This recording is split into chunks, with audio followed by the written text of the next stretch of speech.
the worst people ever on paternity court. What game are you playing with a 22-year-old girl? And you want to argue with this woman across this courtroom? Ignorant stuff. I done seen it here in a long time. Y'all think y'all crazy. I'm crazy for these kids and this baby. I'm so sick of your little nonsense mouth running. Mrs. Streeter has dragged in a real piece of work to paternity court today. She says Mr. Hartfield got into a relationship with her and asked her to have his child. What Ms. Streeter didn't know at the time was that Mr. Hartfield was a married man. Now he's denying 1-month-old Caleb because he's trying to save his marriage. Mr. Hartfield asked me to have a baby with him. We were dating for about 8 months, a long time. We were in a committed relationship with just me and him.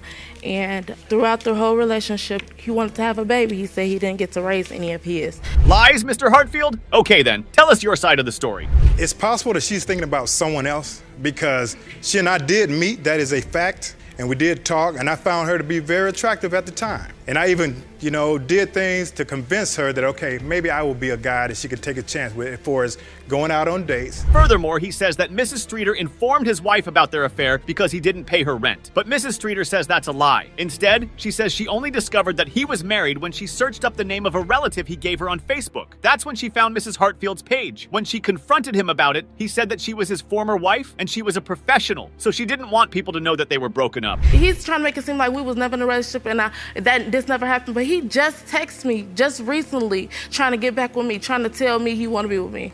Oh, my God. So that's Is that true, sir? No. If this is true, then Mr. Hartfield is one brave man. I don't think anyone braver than him has come on paternity court before.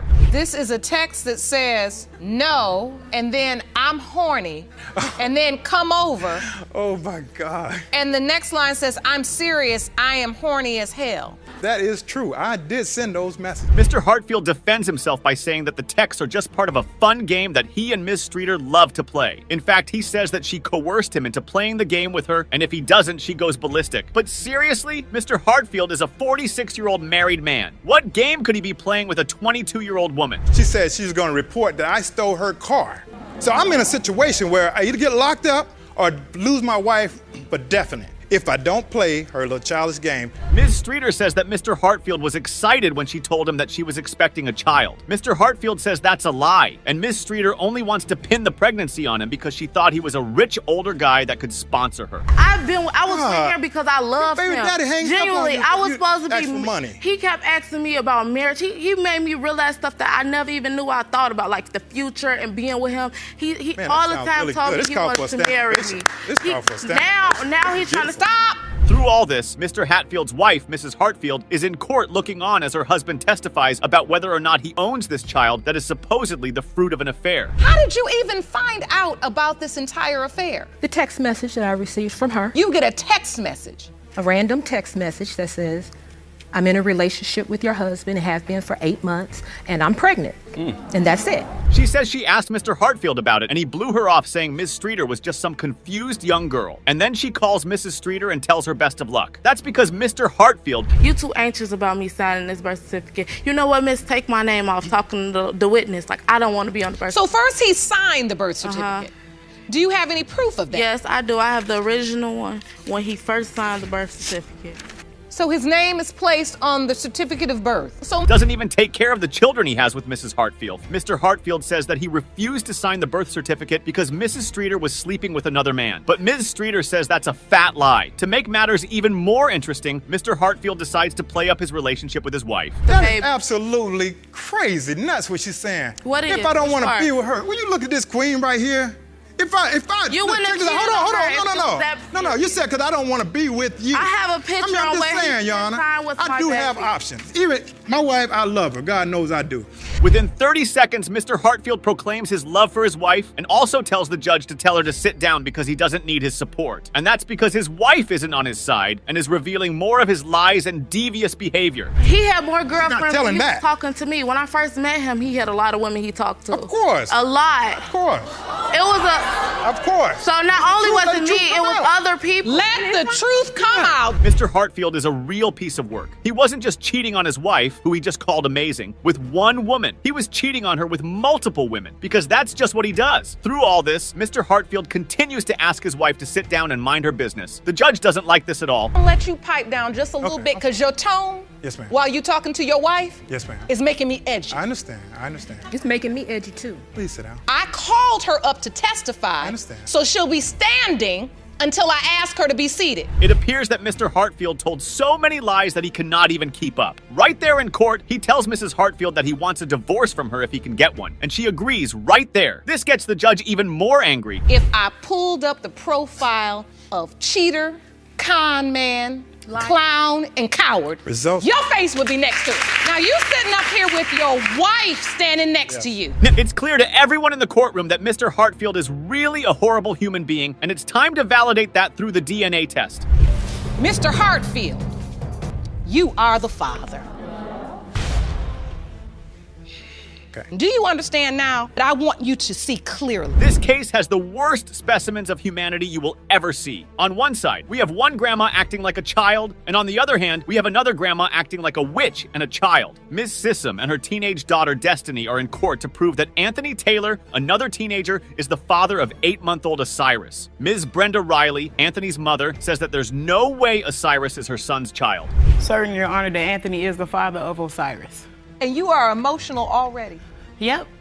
I have a grandson that's 8 months old. He needs his father.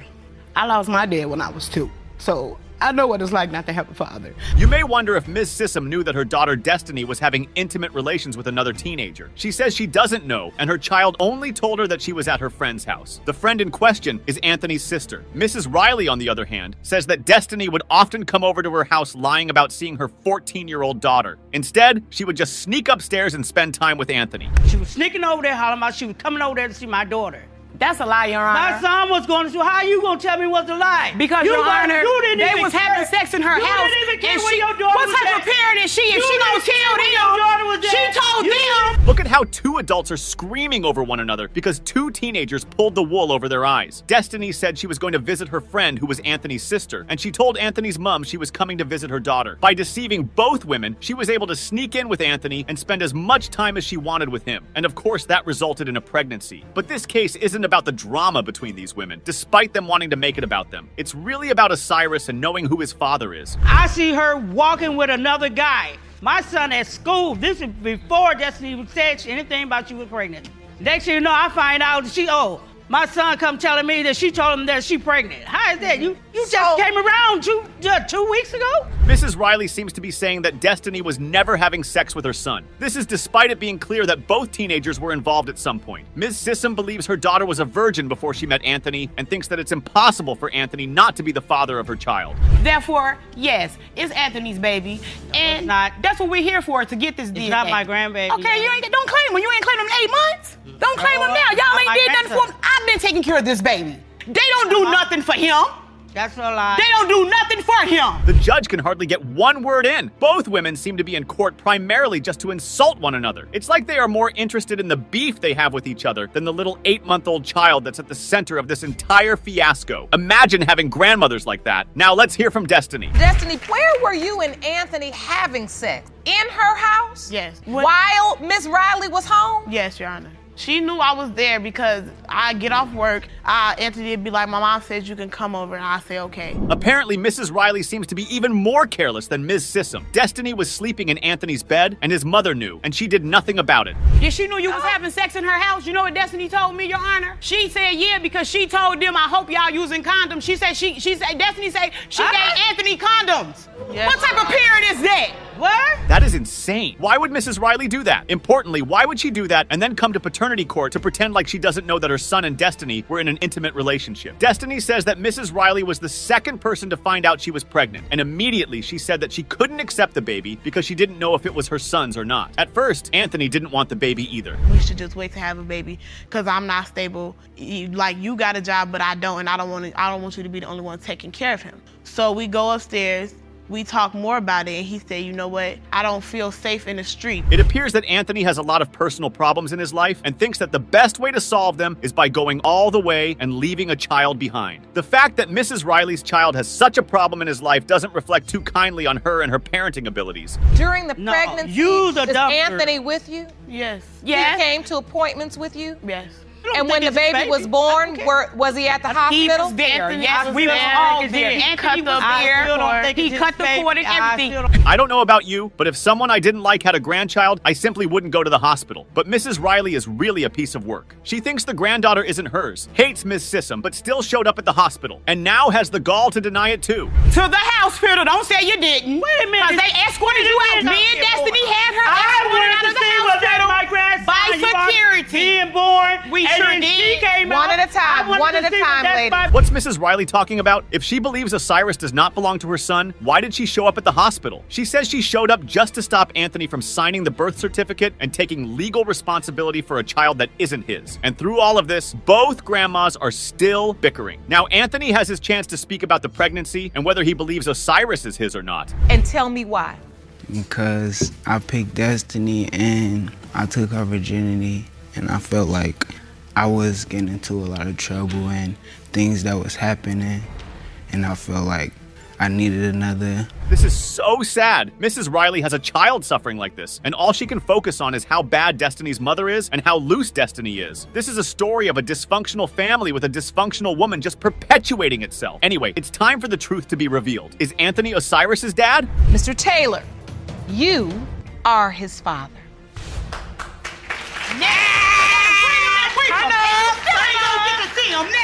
And I'm going to keep taking care of it. And yet they cannot stop bickering. They are really the worst people. Ms. Morris is 100% certain that the defendant, Mr. Byram, is the father of her 1-month-old son, Jackson. She has 2 other kids with him and is certain this third one is his as well. Mr. Byram, on the other hand, says that Ms. Morris cheated on him and believes the DNA test will prove that he isn't the father of her child. Once that test is in, he says he will leave Ms. Morris forever and be out of her life. Explain. This is the second time she's done this to me. Since we've been together, this isn't just the first time that she's cheated on me. This is the second time. And I've been nothing but faithful and loving to her since day one.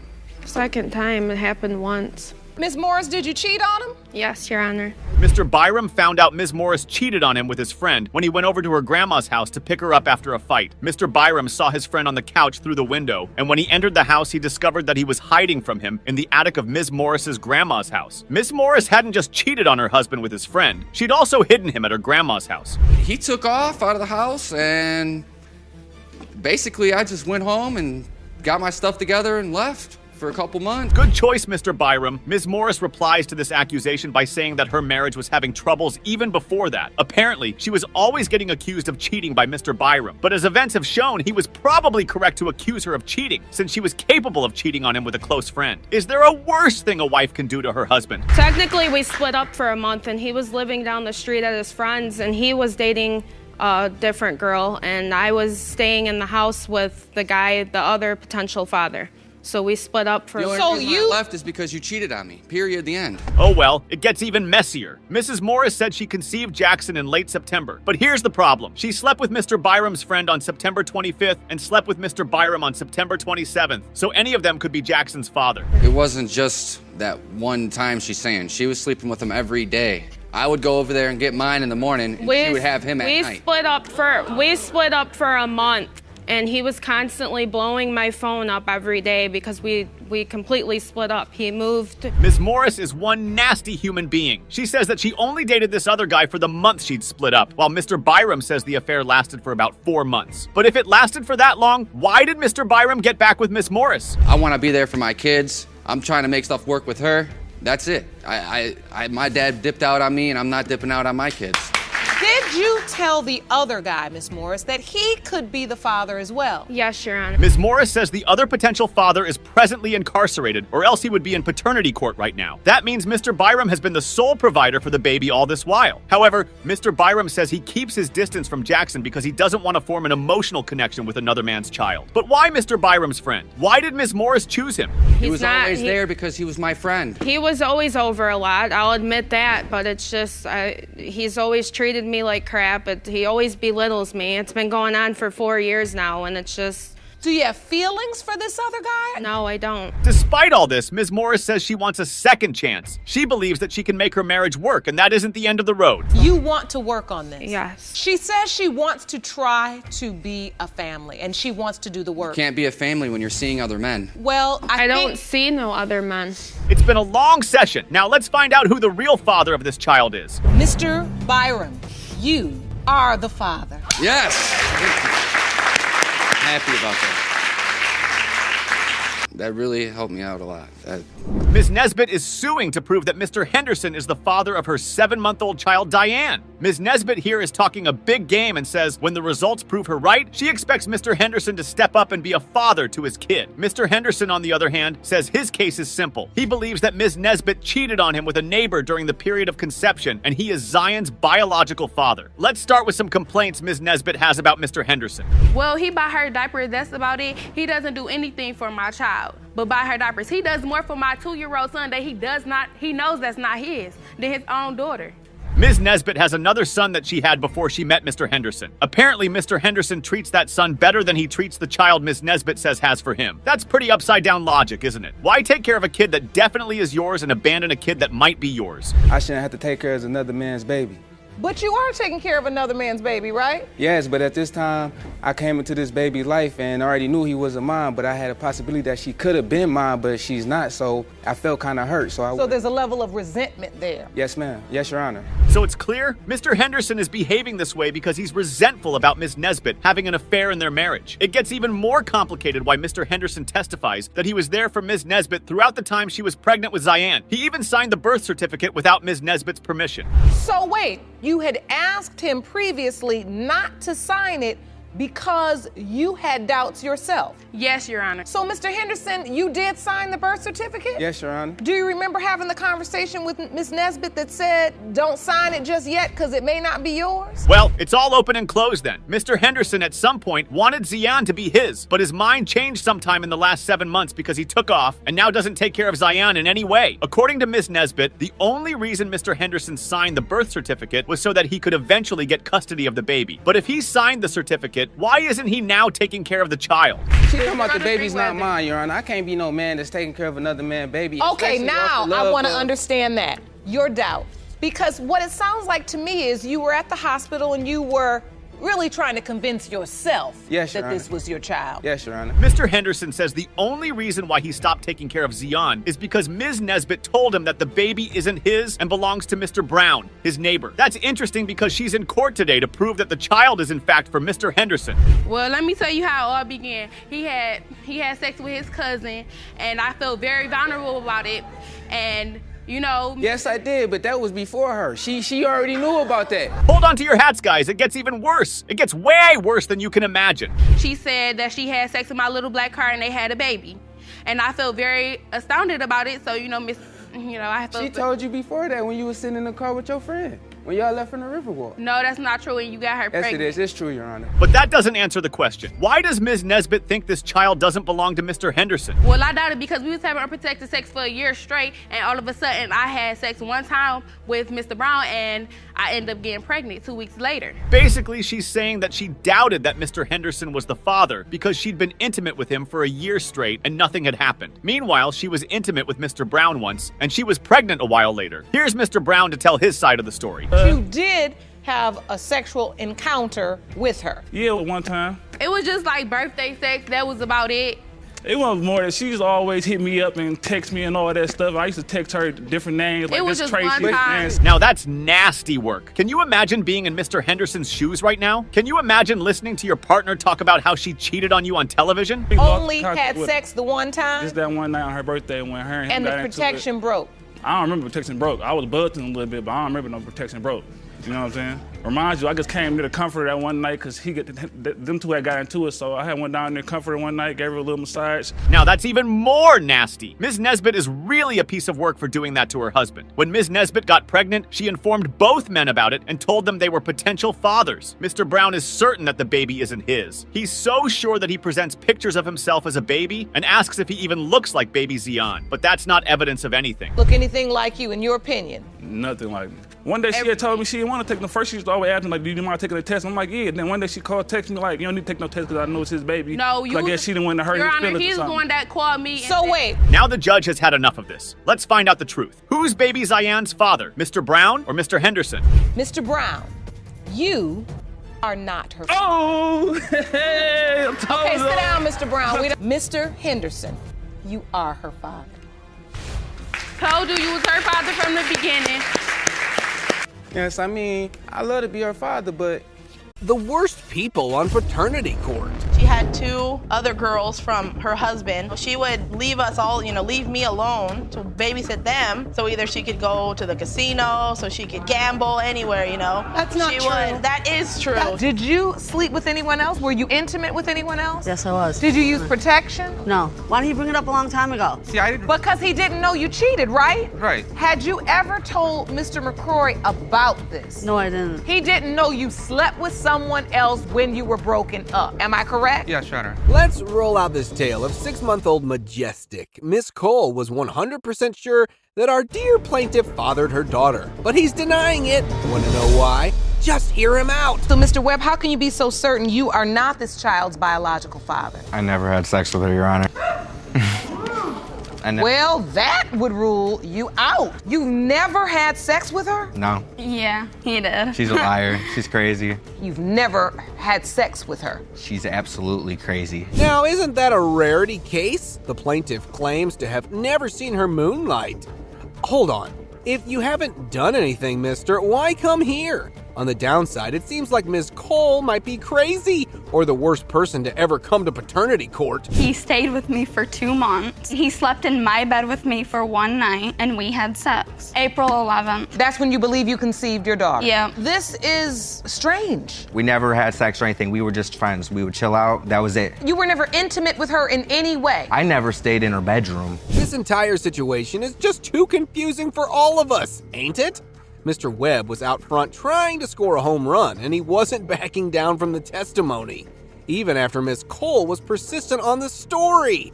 Oh boy, who is telling the truth here? I was only there for a week and a half. That's not true. That's a lie. Miss Cole, all right, take me back to the night you believe you conceived. I can't exactly remember, but I know that it was a night that we was partying. Oh, yeah, right. Although the defendant, Miss Cole, did claim that the plaintiff has been denying the baby in hopes of saving his relationship with the woman standing next to him.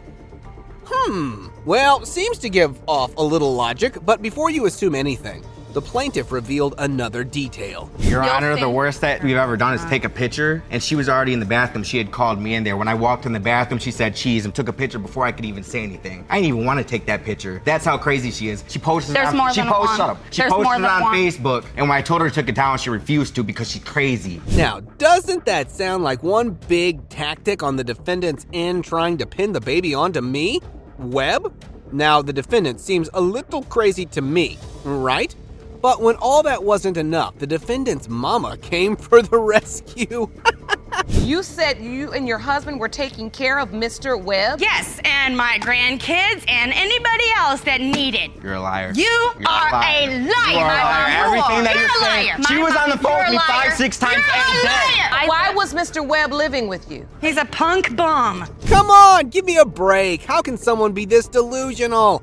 I mean, like, what is wrong with the defendants? Only to find the truth is to open the concealed envelope, and honestly, we don't know what to expect. So, buckle up for some truth serum. Mr. Webb, you are not her father. Oh!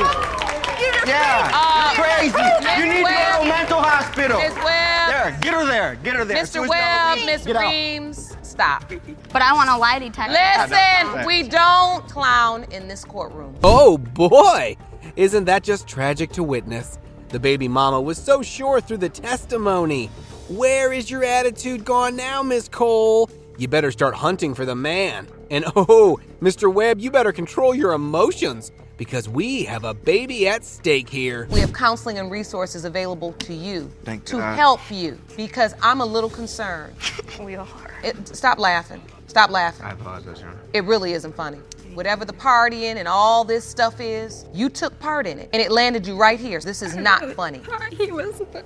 Picture this, Mr. McQuarrie just had his world rocked, and we're not talking about some run-of-the-mill Static Shock. Nope, this was a bombshell dropped by his wife, unveiling a secret affair from back when she was cooking up with little Keith. Now, the once unshakable foundation of their marriage is cracking under the pressure of this jaw-dropping revelation. It says you all broke up for a few days around Keith's conception. Is that true? Yes, Your Honor. And so during that breakup, Ms. McCrory, did you sleep with anyone else? Were you intimate with anyone else? Yes, I was. Did you use protection? No. Had you ever told Mr. McCrory about this? No, I didn't. Whoa, Miss McCrory, seriously? You've got some explaining to do. I mean, come on, we're talking about your husband here. And let me jog your memory. You're in a freaking marriage. Plus, you two were only apart for a hot minute, and you went and pulled this cheating stunt? The bed wasn't even like cold, like it was, we just broke up. Like, I mean, if me and her, if something happens to her and she dies today, I'm not gonna have a new woman in the bed 3 days later because, the death do us part. The thing was, I couldn't get a hold of her. I called her for 2 days, she ignored me. Finally, I get a hold of her. There's a guy in the background. Hold up. You won't believe this wild plot twist. Miss McCreary kept a lid on the fact that she was getting all cozy with another dude during her pregnancy. And you want to know why? Because she was like, duh, man, it's yo baby, no doubt. Can you believe the audacity? Why didn't he bring it up a long time ago? See, I didn't. Because he didn't know you cheated, right? Right. He didn't know you slept with someone else when you were broken up. Am I correct? Yes, Your Honor. Because you said the bed wasn't even cold yet. Yes, Your Honor. And see, the thing is, the potential father, she would promise him, say she'd send him pictures and stuff like that, but she said she wasn't sending him pictures. But wait, there's more to the saga. The baby mama had some other sneaky habits on the down low. I mean, seriously, no husband would be throwing a party about it. Can someone please clue this woman in on the whole responsibility of being a wife? Because she is failing miserably at it. These are photos that you're afraid she's also sending to men. There's nothing wrong with that picture. Yes, Your Honor. No, I am. I mean, the first one was just like not too long ago. And those pictures, I wasn't even with him. The first and that's one just pictures, was like those pictures have been on less than Facebook 6 months for ago. years, and I don't do that stuff no more. The first one was probably less than 6 or 7 months ago. Talk about a contender for the title of the worst wife ever to grace the paternity court.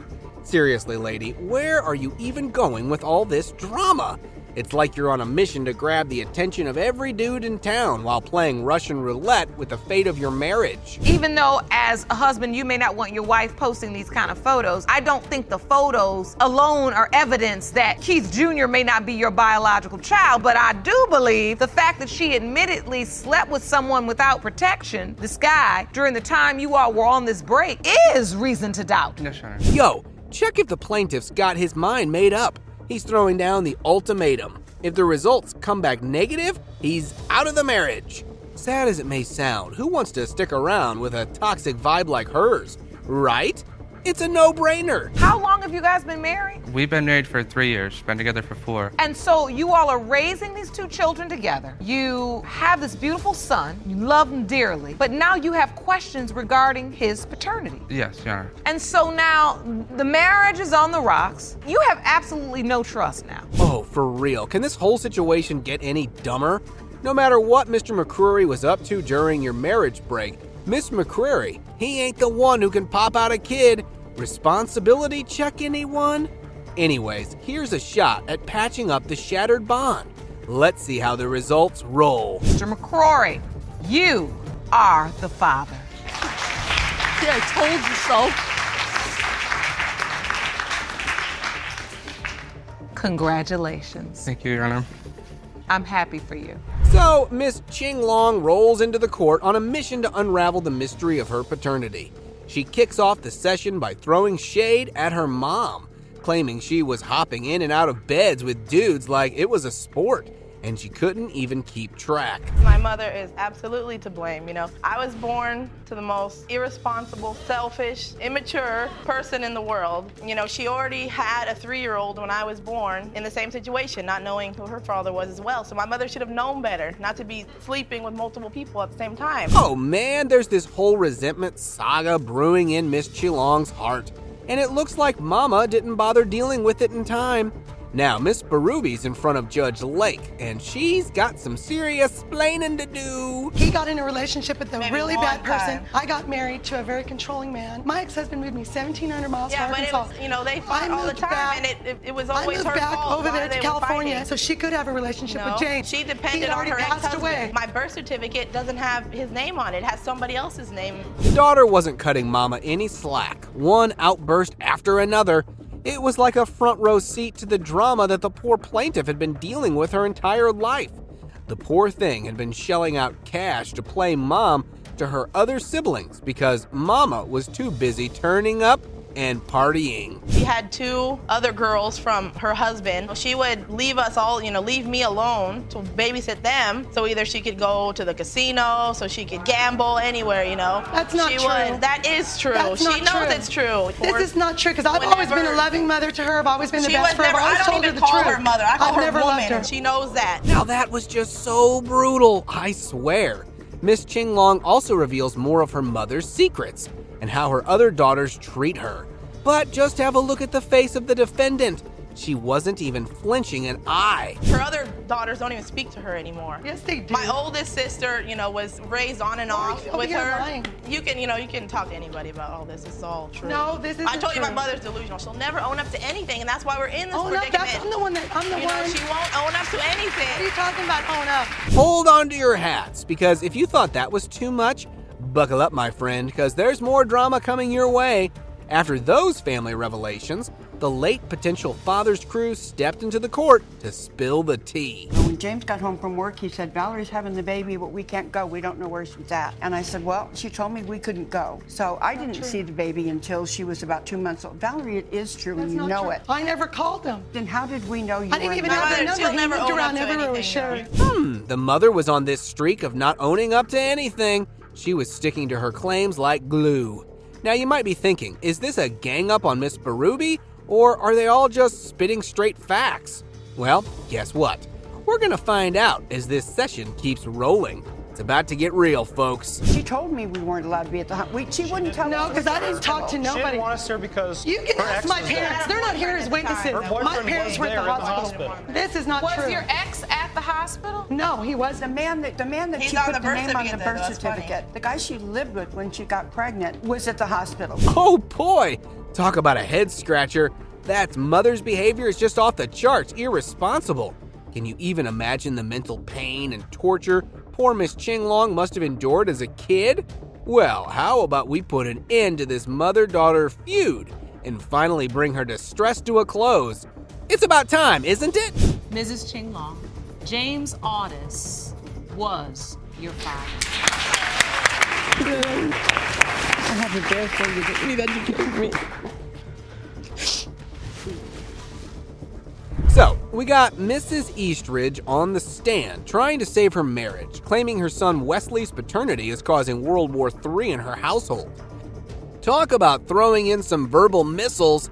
Oh boy, now her marriage is about to end in kamikaze style. Well, the argument started when she got mad at me one day and we was arguing while she was pregnant. She told me that she was leaving and going to one of her family members' houses, and that for me not to worry about her or the baby because I'm not that baby's father, that it's her ex's baby. Alright, so the baby mama has dropped a bomb all by herself saying Wesley might not be hubby's biological kid.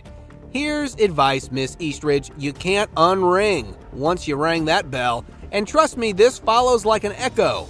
You know what I mean. Well, I got mad one day because we were arguing, and I looked at him, and it was out of anger. I told him that not to worry about me or the baby because he wasn't his. So you say you were saying it out of spite? Yes, Your Honor. But you knew once you made that statement, there was no taking it back, right? Yes, Your Honor. And you said it anyway? Yes, Your Honor. Yo, seriously, Mrs. Eastridge needs to chillax with her argument game. Like, is this how grown-ups handle their stuff? Seems like she's on the borderline disorder train, and that's a one-way ticket to relationship disaster. And Mr. Eastridge, oh man, the poor guy's got a whole lot of simmering in his heart ready to spill out. I didn't know what to think because we just got married like 3 days before we found out that she was pregnant. Oh, so you weren't married yet when Wesley was conceived, No, Your Honor. and you weren't sure whether or not she had been intimate with someone else. Correct, Your Honor. What? This is just hilarious. 1, you are newly married and you find your wife being pregnant, and 2, your wifey gave you the ultimate doubt. I couldn't just imagine the mental strain you must have on Mr. Eastridge. My family and his family saying, you know, he's not yours. Your family and his family? Yes, Your Honor. Keep going. Our families do not want us together. Neither one of the sides of the family, yours or his? Yes, Your Honor. So tell me what else is happening. So you're arguing about paternity in the home? Yes, Your Honor, but I know for a fact that Wesley is his son. All right. Now, Miss Eastridge, you just made a foolish attempt to jeopardize the image of the family, claiming that they want you guys together. But we are asking you, ma'am, what have you done to keep up with your husband, right? After we broke up, they let him live there. He lived there for ever since me and Anthony got together, pretty much. So your ex remained close to your family? Yes, Your Honor. He made sure that he was there. Okay. And if he wasn't there whenever me and Anthony came over, he'd be there within 10 minutes because they would call him. Now, isn't that just gaslighting the emotions of Mr. Eastridge? Now, she's all singing down the ex ringtone. And above all, he lives with her family. What a mess. And if this wasn't known, just look what our plaintiff has to confess next. Talk about the worst wife ever. Anthony actually cared about me and he actually loved me. It's whenever I left it up on left the other Facebook up. I left it up. He read them. He saw it then. So you were keeping this ex on backup because you had gotten that advice from a family member to keep one on backup just in case. That's been drilled in my head my entire life. What a prime example of showing loyalty. Now, my head has been spinning after hearing this. I think we all should move to the DNA results after hearing that confession, right? So here was Judge Lake trying to do the obvious on why we are here. Mr. Eastridge, you are the father. You are the father. Wesley is your biological son. I'm happy to... That's a lie. That's not true. You a lying trick. What you do? I'm through. I know that's a damn lie. Sick of that. Somebody fixed it. I didn't have it either. First daughter was born. I understand. Okay, I understand completely. But you are a grown woman. I was 16. The way you slandered me on Facebook. You slandered you called my premature daughter ugly. I did. She looked funny. She didn't look like her. 3 months early. Judge Lauren Lake's court was almost all up in smoke during the case of Lusk versus Page. Oh, this wasn't the regular father and mother trying to know the child's biological father. Ms. Page and Ms. Lusk were ready to uproot each other's hair from their skulls to know if the baby belonged to Mr. Page. You and your mother say you have no doubt whatsoever when it comes to knowing who your 3-year-old daughter, Samari's biological father is. Yes, Your Honor. Unfortunately, the man you claim is her father has died, and now you find yourself facing off against his mother. Oh yeah, the Mr. Page, who is the supposed father in question, is dead, and that makes the situation even more complicated. Ms. Page really doesn't give a damn about her late son allegedly impregnating 16-year-old Ms. Lusk while she was still in high school. Describe to the court how difficult this situation has been for you and your daughter. It's been more than extremely difficult being pregnant at 16, having to still go through school. These past 4 years, everything has been on me and my mother, and I feel it's completely unfair because he has a whole other side. She has a whole other side to her family. But what's the fuss about when Samari Page is already a 4-year-old girl? Well, Ms. Page believes that Ms. Lusk and her mother are out to get themselves connected to her bank account and run it dry. And in Ms. Page's book, there's no room for that to happen. For money, I had insurance on my son. I had an insurance policy. They're out that for we money. knew nothing about. No, let her speak. Nothing about. Unless it's proven it's not my son's You baby. never posted it on Facebook. Ms. Lusk, Knew nothing about her. You said you have an insurance policy. Yes, Your Honor. And so this insurance policy... Okay, Ms. Page. The tables turned unexpectedly. Ms. Page claimed she didn't know about Ms. Lusk until her son's death, but Ms. Lusk had to remind her she had interrupted their lovemaking one time in the past. It got worse from there. Ms. Page is confusing Judge Lake at this point. This was my first time meeting you, Miss Page. Her exact words were, "You look like his type. You're very pretty, very small." Miss Lusk and Miss Anderson, my son didn't have a particular type. He was in a relationship. Miss Page, you're saying your son was in a relationship with a different woman, a long-term relationship. Yes. Hold your reins, because the next thing you'd hear from Ms. Page is gonna blow your mind. Who made Ms. Page know about one of her late son's escapades resulting in a pregnancy? The event to the way it unfolded is quite jaw-dropping. You said you had never seen her before until you went to her school? Yes, Your Honor. How did you get the news that she potentially was pregnant? Well, I'm thinking that someone told me via Facebook or something like that. No, ma'am. So please respond, Ms. Anderson. How do you know what happened? I contacted Miss Page. Late Mr. Page would be rolling in his grave with his mother, the alleged baby mama, and her mother's actions. That man would be asking the Lord for a miracle to pop up back on earth, even just for a day, to clear the air and everyone to keep it moving. Have it where I can't post comments. And I don't slander her on my Facebook. Not once have I ever said anything bad about this woman. Miss Page, are you posting things about Miss Lusk, this young girl, on Facebook? She inboxed me, and me and her went back and forth on Facebook. You're absolutely. But what led up to that, Miss Page? What led up to that, Miss Page? Facebook? No one told Judge Lake that Facebook is the new site where people air their dirty laundry or settle their personal disputes. And notably, Ms. Page may be the reason Mark Zuckerberg made that app with the way she acts like the custodian of it. You want to know why? Here it is. Samari was born. Did you allow Ms. Page the opportunity to see her? Did you say the baby's here now, if you'd like to? Because prior to that, we were already where she was on Facebook saying, you need to have your daughter find the baby's daddy, my son is not it. Facebook really is the root of all evil in Ms. Page and Ms. Lusk's relationship. Judge Lake didn't stutter as she made these women realize that they were their own problems. Nothing should have made them turn sweet baby Cimarrai to a Facebook situation. Ain't nobody trying to hook up with each other between these women. Now, the animosity you all have built up, that is because you've handled the situation inappropriately. A situation this delicate, it'll never need to play out on a Facebook. Ms. Page, I want to understand from you. Have you tried to ask some of Desmond's friends, maybe some of your other family members? Well, well, well.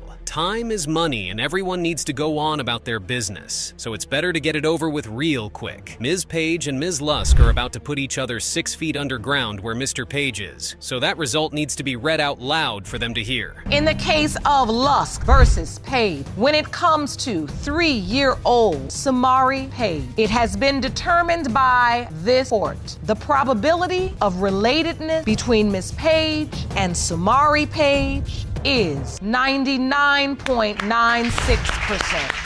Ms. Foster is really onto something in this one, because how dare her ex-boyfriend plan the pregnancy with her and be nowhere to be found when the baby arrived? Oh, that's not the worst part. Mr. Jackson also denied it was his baby. This is about to be a heated court session. Jackson, you say Ms. Foster cheated on you multiple times during your relationship, and there is no way you are Jakia's father. Is that correct? Yes, Your Honor. Ms. Foster, tell us, why do you need to open your case? I'm opening this case today because, Your Honor, I have a 1-year-old child who we plan on having. I'll do this and I'll do that? Mr. Jackson really needs to control the teeny weenie in his pants if he can't step up, but let's keep the rage till we know the result. So how did Mr. I'll do this and that relationship start with Ms. Foster? How did this relationship even start? Ma'am, Your Honor, this relationship started through social media. We found each other through Facebook. Social media, I should have known. No wonder we talking about social media. Okay, go ahead. We found each other through social media, so we had a mutual friend. They vouched for him, said he was a good person, so we jumped into a relationship. I had my first child,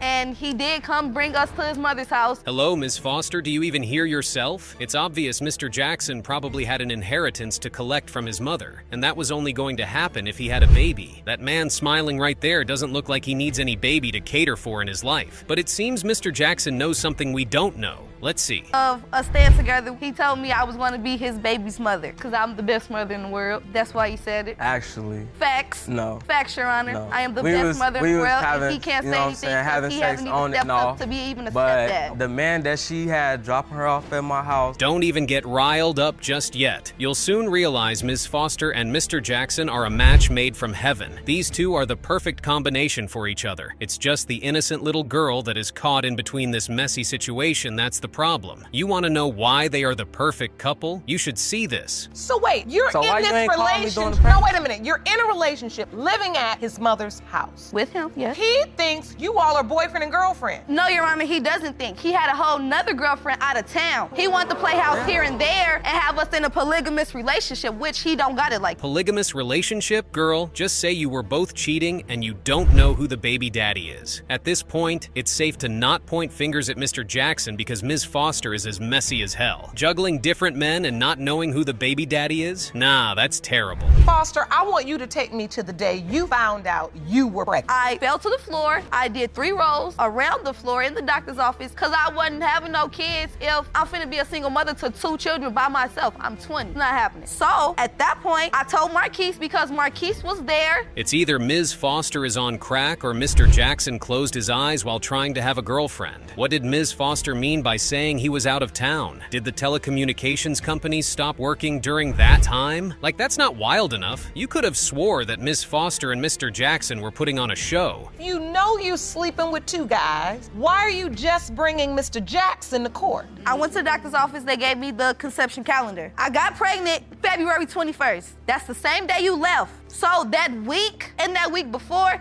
I had a menstrual period. We're sleeping together the entire time. Ms. Foster went on raging about how she wants Mr. Jackson to step up, but girl, ain't no man stepping up to cater for a child he thinks may be for another man, especially if he knows that the woman was having sexual intercourse with that other man at the same time. By me going to medical school, I kind of know what I'm talking about as far as the female reproductive system. Oh, okay. Okay. Oh, Yes, okay. ma'am. Yes, I ma'am. wish you would have known so much about what you was talking about that you would have known who your child's father was. Judge Lake had to remind Ms. Foster that her schooling didn't play a good role when she was messing around, which didn't allow her to know who the exact baby daddy is. Talking about knowing the baby daddy, the room atmosphere got dampened a bit when emotions were high. Strong woman myself, so I really don't need a man to do anything for me or my children. However, it's not fair to her to grow up with only one parent in the household and she has 2. I didn't make her by myself. We made her together. So therefore, step up. I don't care what you got going in your life because she asked to be here.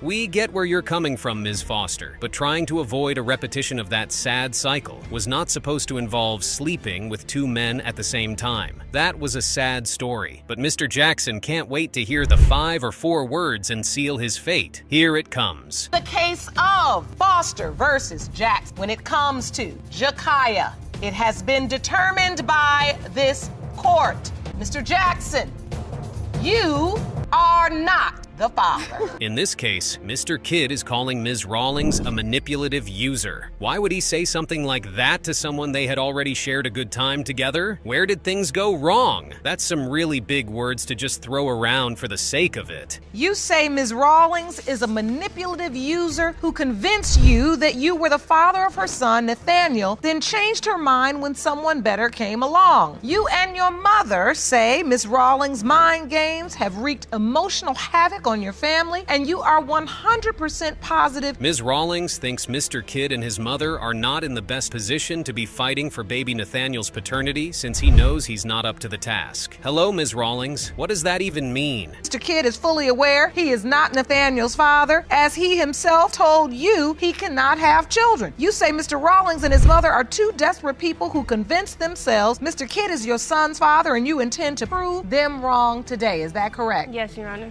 Oh, now that's a clearer picture of Ms. Rawlings' reason for being affirmative that Mr. Kidd isn't Nathaniel's father. But Mr. Kidd doesn't think that's true. He and his mother believe his male reproductive organ brought forth Nathaniel to this world. Kid, why are you so convinced you are Nathaniel's father? Well, Your Honor, when this first started off, she came to me and told me that he was mine. She was sending me letters when I was gone. And so you were away when she found out she was pregnant? I was away about a month after. I went away a month after she found out she was pregnant. Okay. So who is lying, Mr. Kidd or Ms. Rawlings? This ain't no puppet show for these 2 grown-ups to be beating around the bush. Ms. Rawlings believes the baby is for another man, but how's that possible when she's hooking up with Mr. Kidd? With this man like? We were in a serious relationship, and I was actually at some point, once I left from being around Mr. Kidd, that I was actually staying with him. So how often were you with Mr. Kidd and how often were you with the other guy? Pretty much going back and forth because I was staying with him him. These two were really out to turn Judge Lake's head, but let's try to understand this. Ms. Rawlings was seeing another man, okay, but there has to be more to the story, and that takes US to the next part of the confusing story. Did you tell him, Miss Rawlings, that he was Nathaniel's biological father? No, ma'am. You never told him that? No, ma'am. You just told him you were pregnant, When and I then found somehow out- he assumed he was the father? When I found out I was pregnant, Mr. Kidd told me himself that he had some type of rare form of blood disease and that me and his child would die if I was pregnant by him. You see, it's a puppet show. From these two avoiding eye contact and acting like they didn't strip each other naked during the act. Remember Ms. Rawlings mentioned Mr. Kidd not being able to father a child? These two need to get in school ASAP. What do you mean he can't father a child because of that? Kid, did you ever tell Ms. Rawlings you didn't believe you could have children? Yes, ma'am. I informed her of the situation because I'm typically in a long-term relationship. I've never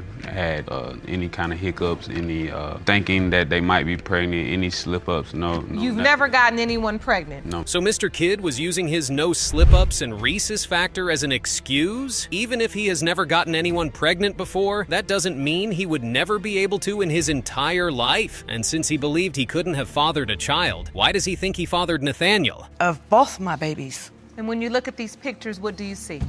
My son.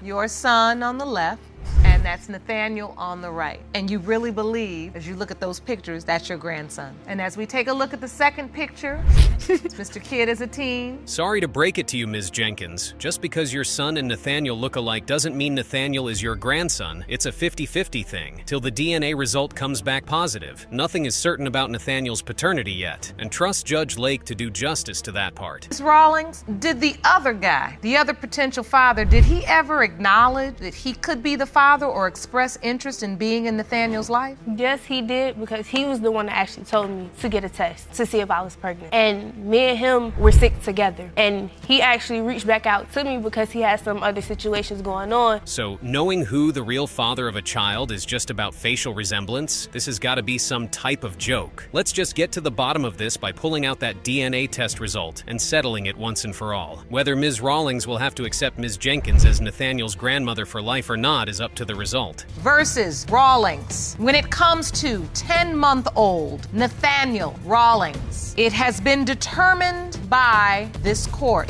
Mr. Kidd, you are the father. Stuck between your mother and an ex-girlfriend, that's a situation no man wants to be caught up in. But there's Mr. Hughes, who was, in fact, not only caught up in it in the outside world, but even while standing in Judge Lake's court. Whew, that's insane. Mr. Hughes, you say you're stuck between your mother and your ex-girlfriend who are in a heated dispute in court today. Ms. McBirth, you petitioned the court for a DNA test to prove your son, Kakitho Hughes, is not the father of Ms. Jackson's 2-year-old son, Elijah Jackson. Furthermore, Ms. Jackson, who is the mother of the child in question, believes Mr. Hughes is the father of her child, but Ms. McBirth, who is supposed to be the grandmother of the child, doesn't agree with her claim. Does she even know her son was sleeping with Ms. Jackson while she wasn't there? you say Ms. McBirth has been poisoning her son by convincing him he's not the biological father of your child. You claim the timing does add up, and today's paternity test will prove you right. Poisoning his mind? Is Mr. Hughes' mind a food that gets poisoned? And that man right there looks grown enough to know who he slept with, so how come his mother will be the one to tell him whether he had truly fathered a child or not? Birth,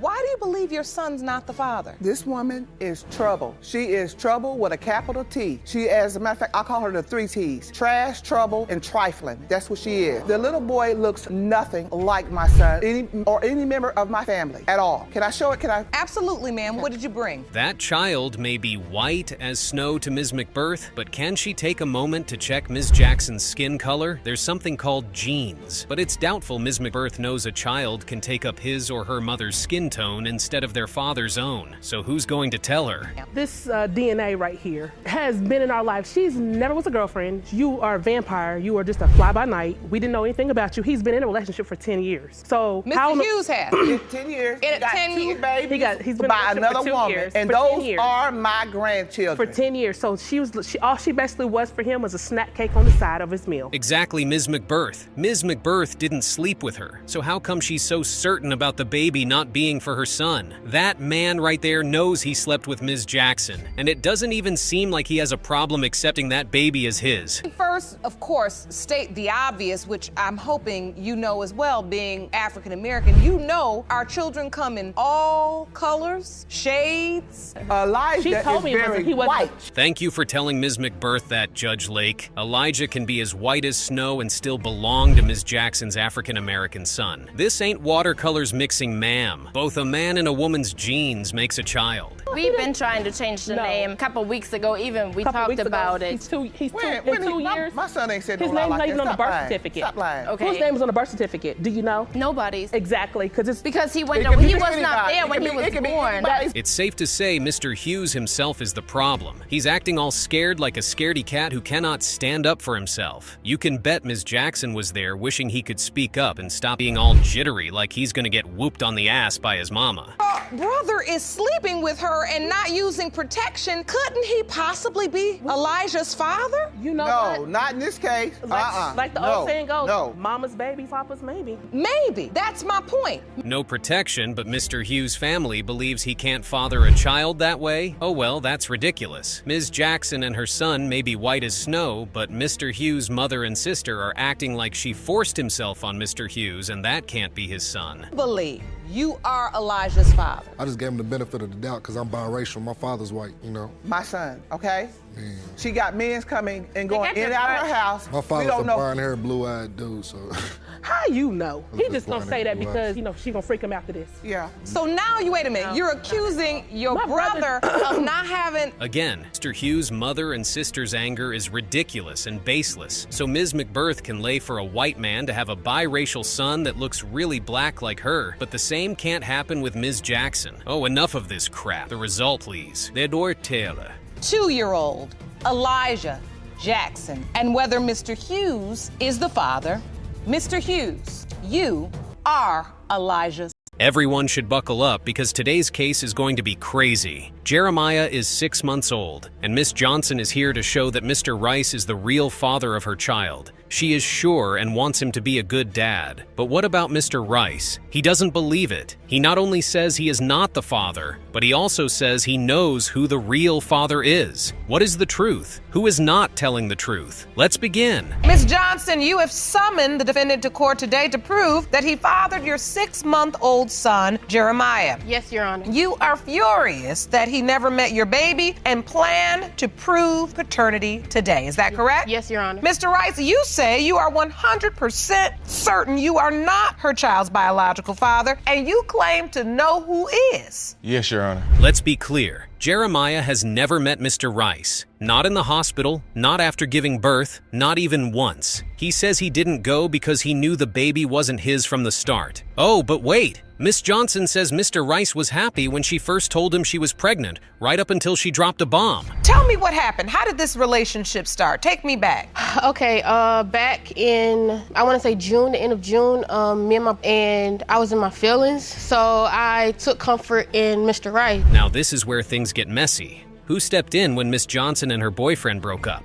Thanks, Mr. Rice. She says they were just friends at first, but things got worse than she thought. But hear this. Mr. Rice liked Miss Johnson a lot for a long time. Would he just wait for his chance? Tell you it was on your She phone. was calling my phone. Oh, she was I messaged his friend because I knew him just like he knew him. So I messaged him and was like, have you seen, he hasn't seen him, but when he does, he'll tell. Here's the really cool part. Mr. Rice was thrilled when Miss Johnson told him she was pregnant, until she told him her ex was also involved. He wasn't so sure all of a sudden. She told him she had an STD, which made things even worse. What did Mr. Rice do? He went to the doctor right away. What did the test show? Clean. She was right back with her ex. But he She knew told that. me- He knew that I wanted to be with my ex. So I went back to my ex because that's what my heart was. But she told me this out of her own mouth when she told me she was pregnant. It gets worse still. Miss Johnson was back with her ex-boyfriend 2 weeks after they broke up. But wait, if she was seeing both her ex-boyfriend and Mr. Rice at the same time, who is the real father? Also, Miss Johnson ran away from Mr. Rice months ago when it was time for a DNA test. If she was so sure he was the father, why would she do that? You don't think he's telling the truth? No, we didn't get together until we literally didn't start dating. The first time we had sex was July 17th of 2016. So the bottom line is you're sticking to your story. Exactly. That during the window of... Mr. Rice tells us that he is ready to be a dad.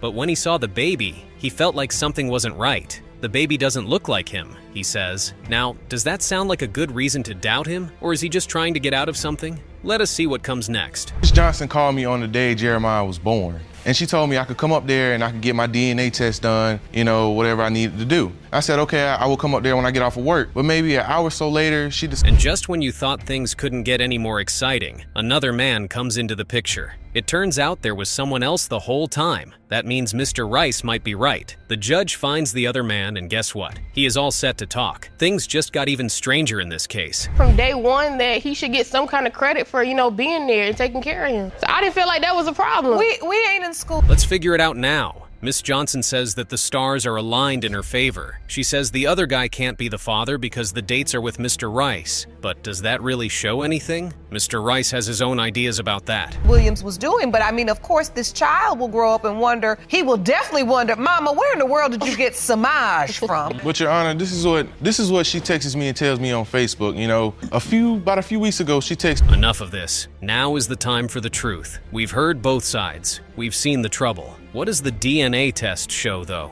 In the case of Johnson versus Rice, pertaining to whether Mr. Williams or Mr. Rice is the father of 6-month-old Jeremiah Johnson, it has been determined by this court the biological father is Mr.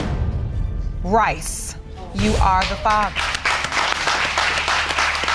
Hold on to your seats because the paternity court case today is going to be crazy. It was only a 1-week fling for Mr. Evans with Mrs. Snyder, and he is sure he is not the father of her 2-month-old daughter, Lainey. Is that correct? That is correct, Your Honor. Ms. Snyder, you claim today's DNA test will prove that the plaintiff is Lainey's father, and you need him to step up and help support your daughter. Is that Yes, correct? Your Honor. So, Mr. Evans, you say you're certain this is not your child. I'm absolutely certain. Explain. Ms. Snyder is here today to show him that he is wrong and that he needs to stand up for his daughter. And if the results today show what he already knows, Mr. Evans wants his last name back. Things are about to get messy, so let's start. I just want to know. If she is mine, then okay. I'll man up and take care of my little girl. What makes you so sure, Mr. Evans, that this is not your child? What did he say? She doesn't look like me. What he means is that the baby doesn't have his nose or eyes and isn't even his. Really, Mr. Evans? A baby who's 2 months old?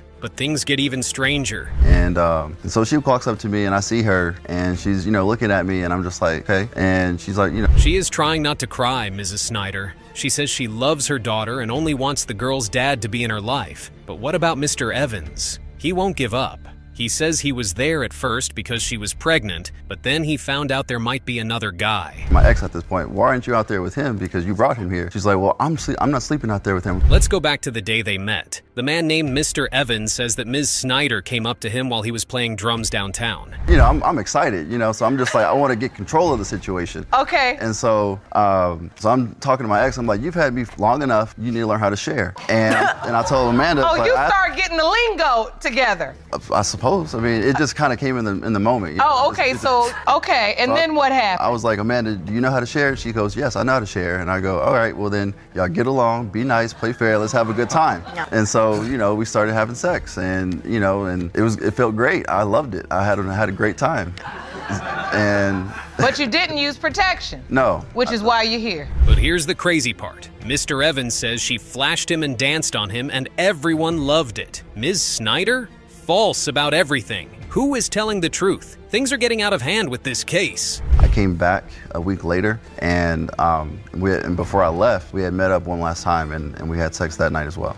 And I didn't use protection. Oh my gosh. We're here now. We're here. After that, things change. Mr. Evans says he took her home after their crazy first meeting. But he wasn't by himself. That girl from before was already there. What then took place? 3 people in all. Yes, you heard that right. So, this court did track down that other man because we wanted to hear his side of the story. And he sent in the following statement. I admit sleeping with Amanda, but I did use a... But wait, that's not the end. It wasn't just that one night that Mr. Evans and Ms. Snyder hooked up. They spent a whole week together. Before he went to work in another town, One last time, this time in the car. It's true that Mr. Evans never used protection. So, why is he still not letting the baby come? Just on looks because you don't think she looks like you? Because you know we can't base everything on look. A baby's face forms and develops over time. She may not seem to have your features now, but maybe she will later. At first, Mr. Evans didn't mind when Mrs. Snyder told him she was pregnant. At least until he saw the child. He wasn't so sure all of a sudden.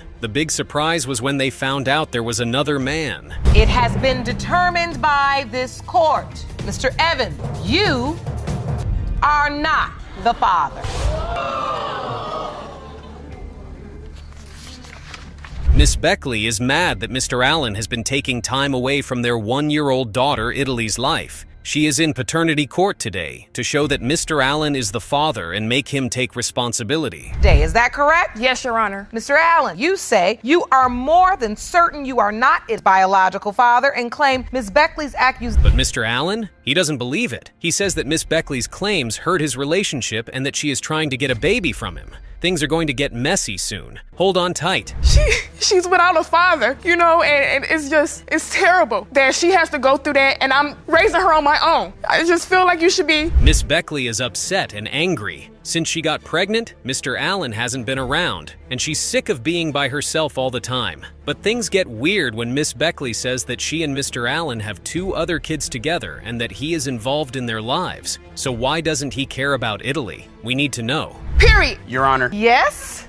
It was angry sex. I was mad at the fact that she put me at the house, that I had been there. It took Mr. Allen a long time to believe because of when the conception happened. The 2 of them had broken up, but they were still sharing parenting duties. But on the 2nd birthday of their daughter, they got angry and ended up hooking up. 1 or 2 days after, you're like, she's already pregnant. Yes, Your Honor. It ain't no telling who else she didn't let hit before I hit. The catch is that he says it was angry sex and not sex to make babies. Please excuse me. I think Mr. Allen needs to learn some physics because last time I checked, any kind of intimacy can make a baby. The time of conception, she said that the baby went full term, April 1st. The baby was due March 11th. I didn't go full term. I had her at 36 weeks, Your Honor. My due date was at April 1st. I had her at March 11th, emergency C-section. And you have older kids together. So how do you come and see? Just when you thought that was the worst part, Mr. Allen says that Miss Beckley told him a day or 2 later that she was pregnant. A day or 2? That time frame doesn't make sense, even if someone wants to trap a man. I'm with or bond with Italy. Well, Your Honor, I have questioned Shamia about Italy. You know, I asked could I speak to her. She say no. You know, I asked. To clear things up, Miss Beckley says she found out a month later, which is a lot more likely. But Mr. Allen was already having doubts about everything at that time. Girl is the one suffering because she's a year old with no father.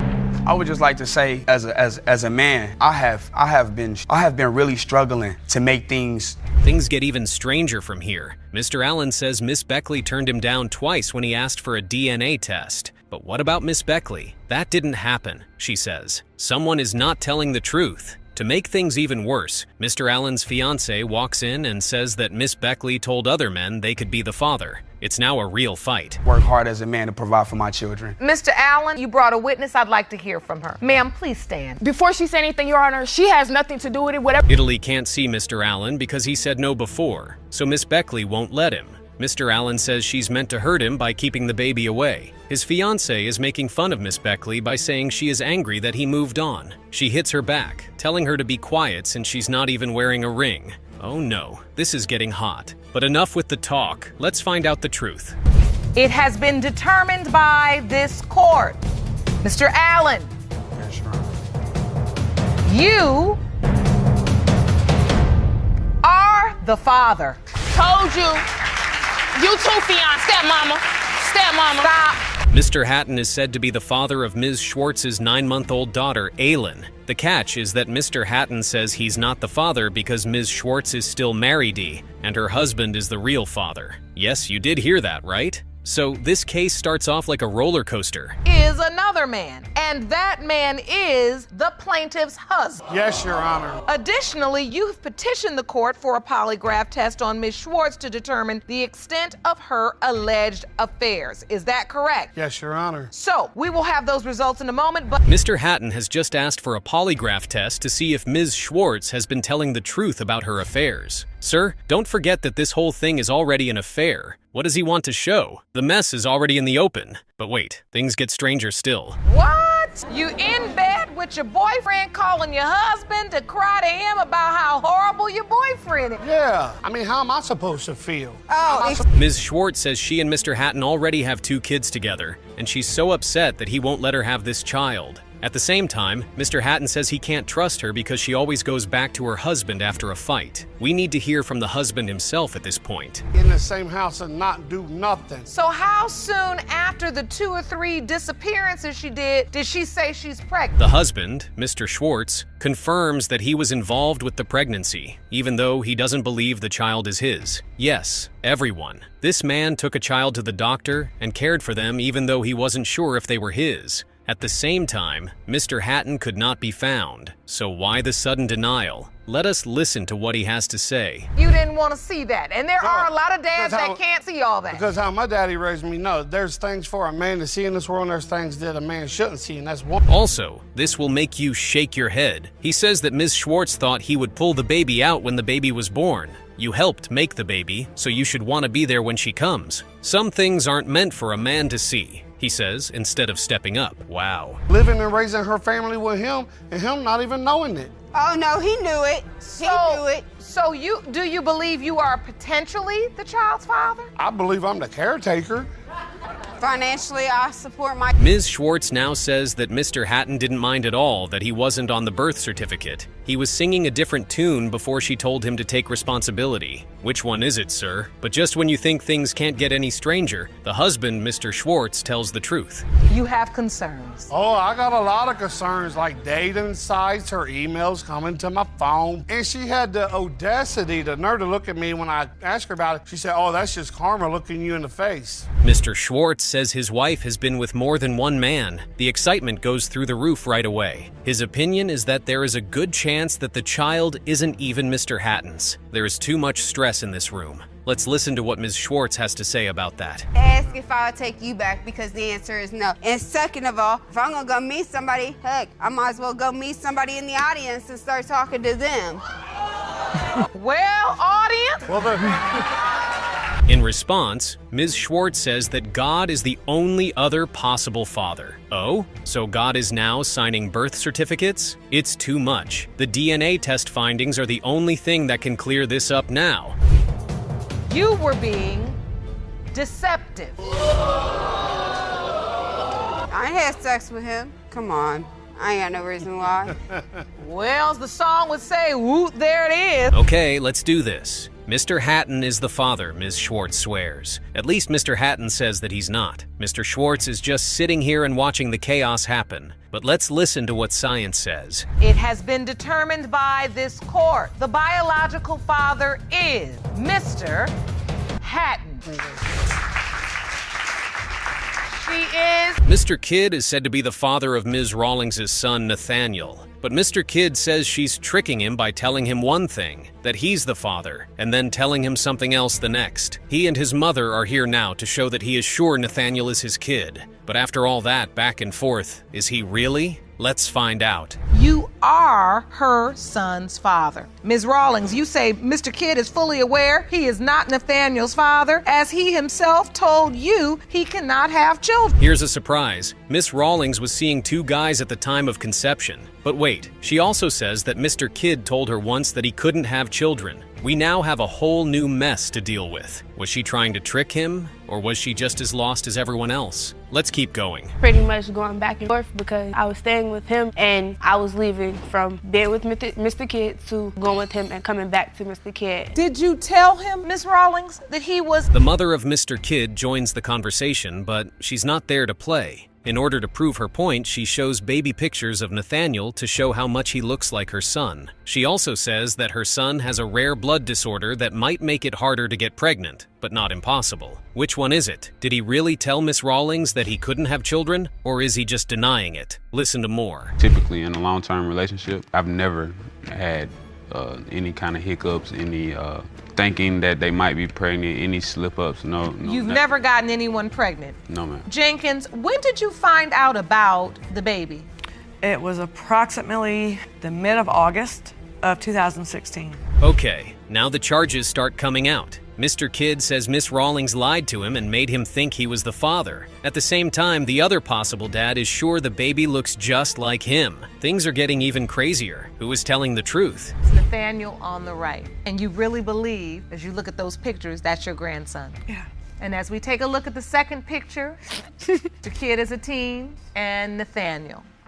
Oh, he has my lips. And you think they look exactly alike, minus your lips, those are your lips. Things went crazy when Miss Rawlings gave the baby to Mr. Kidd's mother for a short time because she needed help. Even wrote a note by hand about who would have custody. Why did she feel safe leaving the baby with him if she didn't know who the father was? This only makes things more confusing. And me and him were sick together. And he actually reached back out to me because he had some other situations going on, looking at pictures, and he questioned it again. He was like, are you sure the other guy is your child's father because he looks like me? Then, Dr. Gator shows up and breaks down the science. He says Mr. Kidd's illness may have made it harder for him to have children, but that doesn't mean he can't have any. The DNA test is the only thing left to tell us the truth. Now let me tell you, this courtroom is more tense than ever. I chose it to where that since she was there, that my child at that specific time, you did not have a job yet. You had already lost a job 2 days before that. You gave it to Let me read this letter.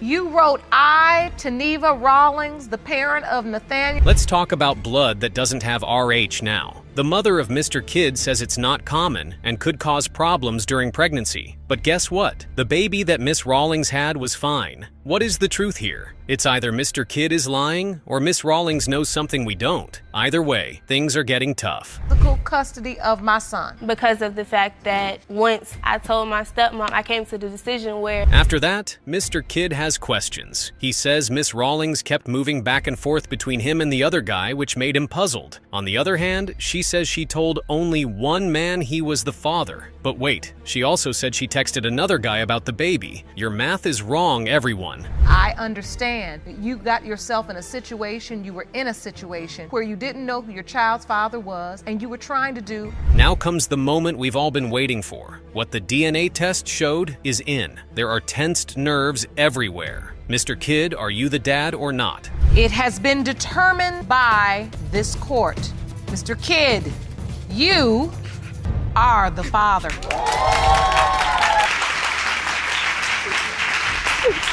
This is Mr. Carr's first day here because he thinks Ms. Villa is a known cheater who has been avoiding a DNA test for 3 years. He wants to know the truth for sure and says there's no way he's the father of Trinity. On the other hand, Ms. Villa says she may have done something wrong, but she knows Trinity is his and hopes that today's findings will bring them back together. Things are going to get crazy soon. You admit to making mistakes in your relationship with the defendant, but you and your best friend want to prove he fathered your daughter, Trinity. You hope today's DNA result... Mr. Carr calls Ms. Villa a liar and a cheater right away. He says she was no good for nothing from the start. That hurts. But Ms. Villa won't take it. She claps back and asks him why he kept taking her back if she was so bad. What do you know? That is a good question. Mr. Carr, why do you keep going back? Fight for you all? Like what you were just No, Your Honor. We want to do this? The problem was I couldn't get rid of her, Your Honor. You said you wanted If you wanted me gone, you would have spoke up and told me to get out. And I did. No, you didn't. And that's not what you just testified to. You said you met a girl that you liked and you really wanted to try to build a relationship. We now have the tea. Of course, Ms. Villa says that they met on Facebook, had a one-night stand, and then had a kid. Talk about a relationship that moves quickly. But wait, things are about to get even stranger. Story straight and tell your part too. My whole point is, you're admitting that you're cheating. Why not admit the full truth? Because the full truth is the only thing that's going to set you free. So how did you find it out, Mr. Carr? How did you come to know she was cheating and sleeping with somebody else, which would warrant... Ms. Villa is not ashamed to say that she cheated on Mr. Carr more than once. You ask how many times? Since Mr. Carr says so, 8 times with 8 different people. What the heck is going on? Her 3 weeks early. So you're saying the conception window is off, Ms. Villa, because since Trinity was born early, you technically would have had a due date of 3 weeks later. Yes, she was due November 21st of 2015. I had her October 31st. And so you're saying... She says, no, that's not how it went. She says it's possible she cheated, but not on that many people. Okay, girl, but lying is still lying. At the same time, Mr. Carr says he knew she was cheating because of when they had the baby. Give you a chance.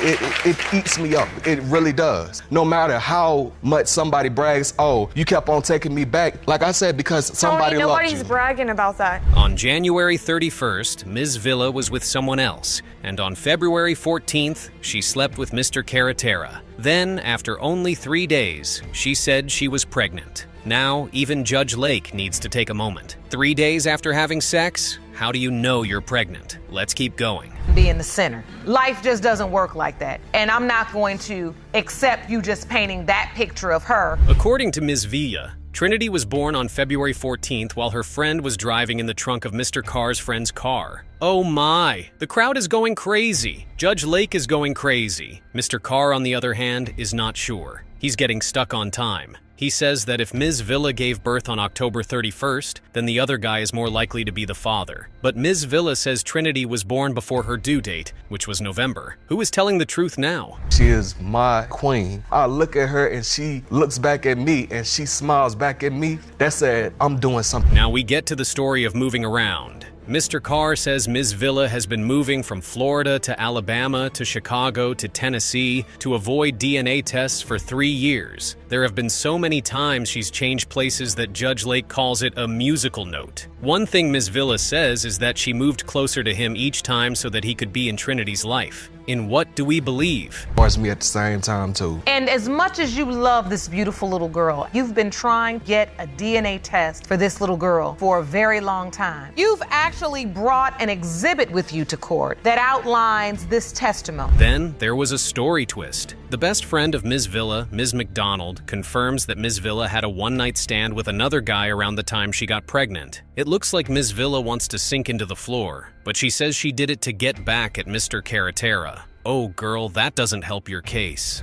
It has been determined by this court. Mr. Carr, you are the father. This is your second appearance before. Now, when you were last here, it was to reveal a secret you'd kept from your son, Teeth, 9 years. He then received the news that the man he'd always known as his dad was not his biological father. You testified that the very same thing happened to you with your mother. For the second time, Mrs. Moore found herself in the courtroom, determined to break a painful cycle that had haunted her family for generations. The last time she stood before the judge, she had revealed a secret buried for nearly 3 decades. The revelation had shattered him, just as it had shattered her when she learned the same truth about her own mother's deception. But today, she was here not for herself, but for another son, Walter Cooper. His marriage was on the verge of collapse. Please explain to the court why you've returned today. My son Walter here could have expressed to me about his child. It may not be his. Then Ashley calls me and asks me to try to help her and Kit. So Walter Cooper had always believed he was the father of his little girl, but something didn't sit right. His wife Ashley had betrayed him once before, and while he tried to forgive, the past refused to stay buried. Pulling into the driveway, he noticed a sleek black car parked outside. Moments later, a stranger stepped out and walked into his home. When Walter entered, that same man was seated comfortably in his living room, looking all too familiar with the space. Did you begin to have doubts about this beautiful baby being your child? The first time I had an inclination that something was going on. I got sent home early. There was a power outage. They sent us home. And as I'm pulling into the driveway, I see this black car and this guy walks into the building we live in. Didn't think nothing of it. So I go into the house. The same guy that seen him come out the car is now sitting inside the house. The tension was immediate. Walter didn't explode. Not yet. Instead, he pulled the man aside for a quiet confrontation, hoping against hope that his worst fears weren't about to be confirmed. But the man's words sliced through him like a blade. He claimed he had no idea Walter still lived there. Ashley had painted a different picture, one where Walter was absent, uninvolved, a father only in name.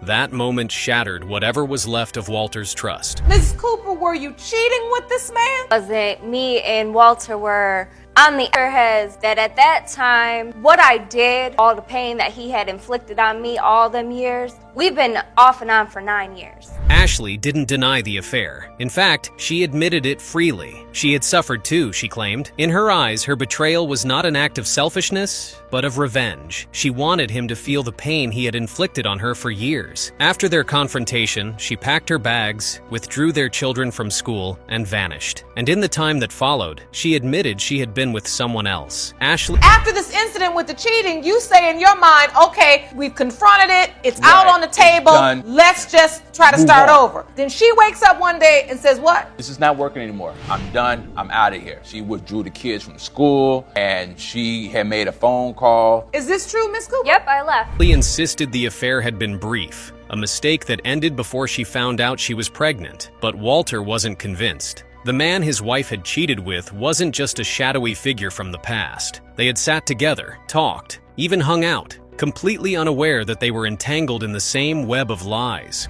Okay. When I actually had a chance to meet him, we would sit down, talk, we hang out, things of this stuff. You and the guy she cheated with? Me and the guy that she cheated with. We would sit sit and down, talk and hang out? We sat down. I've never heard of such. No, but see, this is the thing. I didn't know. Oh, you didn't know. Right. The betrayal ran deeper than he had imagined. He wasn't just questioning his wife's faithfulness anymore. He was questioning the very foundation of their marriage. A child was involved, and while she swore that Walter was the father, the timing of her indiscretion left big question marks. His wife had been with another man too close to the time of conception, and that fact alone made everything uncertain. My concern is this. When I look at Armani, I don't see me. So, Miss Cooper, I see you're very emotional. When I conceived, I was with Walter.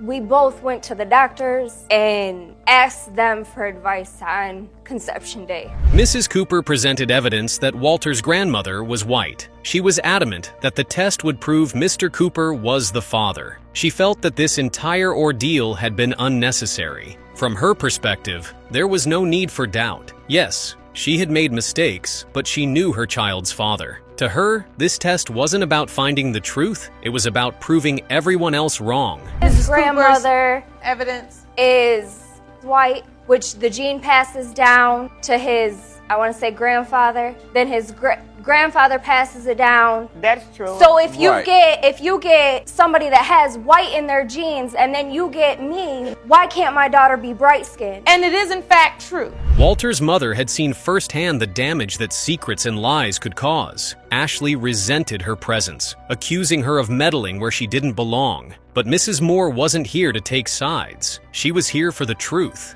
She had seen too many lives fractured by deception and refused to let history repeat itself. If this child wasn't Walter's, they all deserved to know. All right, everything you're saying is true, but Ashley, I love her dearly, and I love Armani. I want to know from the time she was born that I told Walter he could have a DNA. I want to know too. A piece of paper should not determine that. The tension in the court was heating up. Each person was eager to be heard and state their case. However, there's only one thing that could make things right despite the back-and-forth accusations: the infidelities, the pain, and the betrayals. Beyond the emotional wreckage, there was one undeniable fact. Only a DNA test could provide the answer they were all searching for. Mr. Cooper, you are not her father.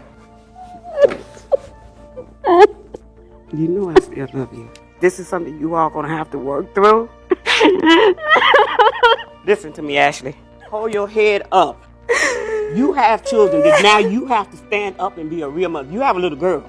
Mr. Fox, you say you've never been sure that Miss Tinker's daughter, Miss Hood, is having sex with more than one man at the time her daughter was conceived, for you to fully accept her into your life. Yes, Your Honor. Now, Miss Tinker, you state that Mr. Fox has no right to doubt to sleeping with multiple men. Yes, Your Honor. Mr. Fox stood firm in his doubts. For 2 decades, he had refused to accept that Miss Tinker's daughter, Miss Hood, was his biological child. His argument was simple.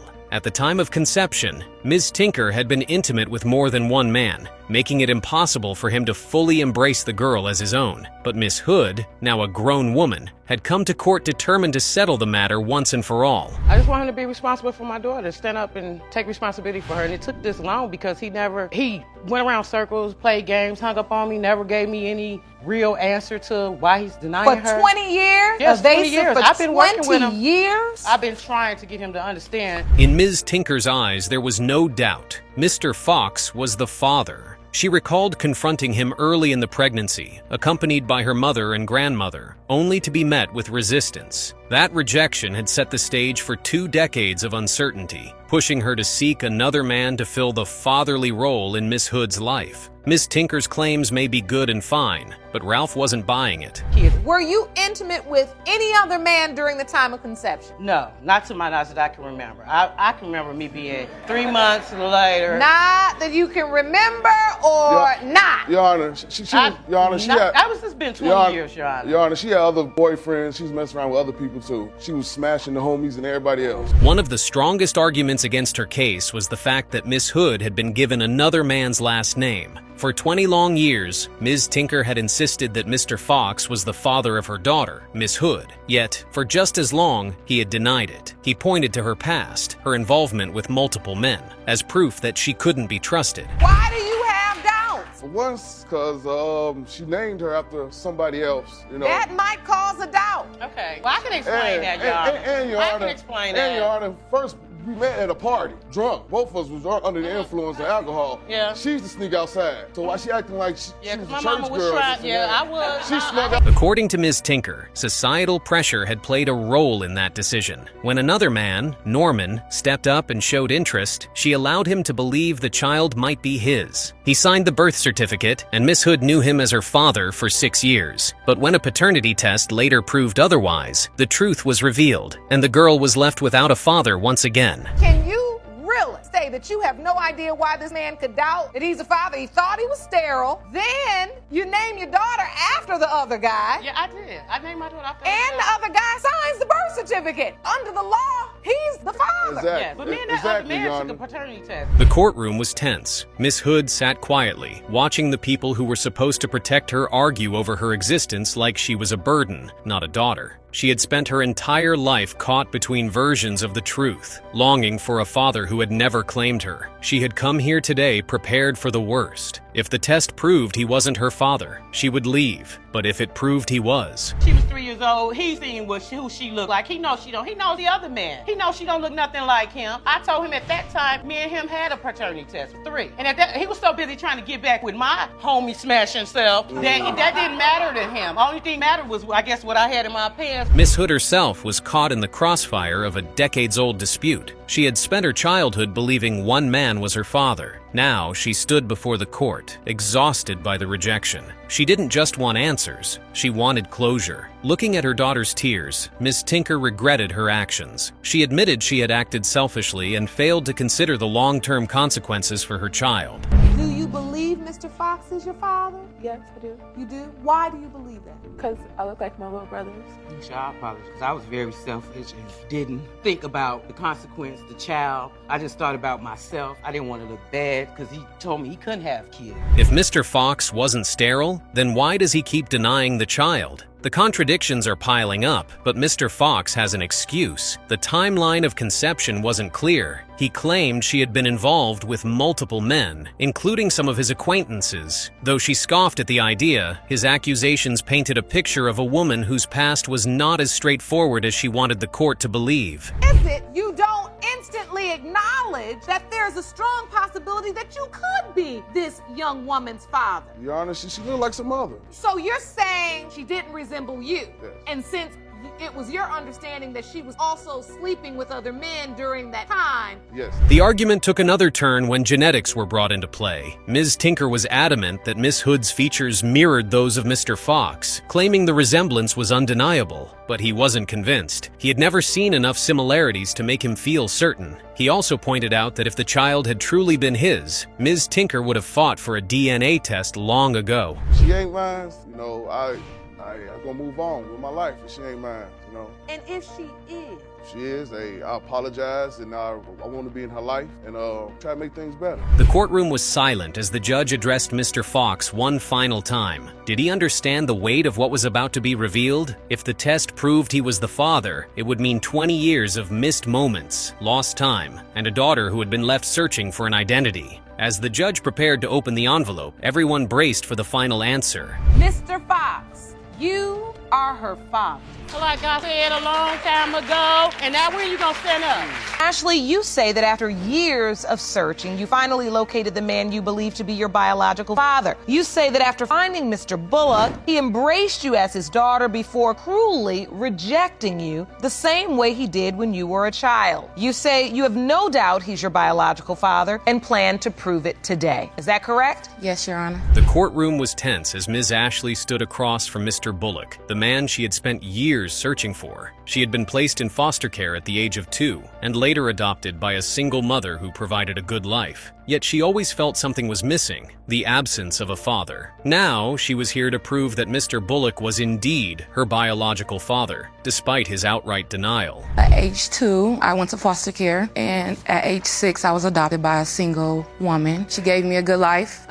She gave me a real good life, but we bumped heads a lot because I always knew I was adopted. Mr. Bullock had been married to Ashley's mother at one point, but he was adamant that he was not her father. Mr. Bullock claimed that Child Protective Services had been given false information about him, preventing him from being reunited with his child. Ashley was skeptical. If he had wanted to find her, why had it been so easy for her to track him down years later? I tried several times. As a matter of fact, that Saturday she was looking away. Ma'am, I was adopted. No, she wasn't adopted right away because I was paying child support. Okay, so she wasn't adopted right away. You know exactly where I was I at. went to get her, and a certain party told Child Protective. Their interactions were heated, with years of pain and frustration spilling out in the courtroom. Judge Lake reviewed their Facebook messages, Bullock's effusive greeting, his invitation for Ashley and her children to visit. Bullock now claimed he'd always expressed doubts, but the paper trail told a different story. Ashley recounted how he'd introduced her to co-workers as his daughter before suddenly disowning her. Well, when I found him, which was on Facebook, I wrote him an email on Facebook and told him, you know who I am, please contact me. So you submitted that message that you're speaking about to the court. Things became even more complicated when Ashley recalled how, after finally locating Mr. Bullock, he had initially welcomed her with open arms. Their first interactions had been warm, even affectionate. To her, it was everything she had ever wanted, a father who finally saw her. But then, just as suddenly, he had pulled away. I was with your mom, but I don't know. But we can handle this. That's what I said. No, That's exactly what I said. No, what you said was, hello, daughter, come visit me and my wife. Right. Let me take you and meet all my friends. After the fact what? That you accepted me as your daughter. Mr. Bullock's explanation for this reversal was straightforward. He had always doubted that Ashley was his daughter. Despite his initial acceptance, he claimed that he had been warned long ago that he might not be the father. He had simply wanted to be kind, to let her feel like she had someone. But as the truth of the situation settled in, he couldn't ignore what he believed, that she wasn't his. No, I wanted her to be in my life. I let her come to visit me, her and her grandkids, beautiful grandkids, and I told her, I said,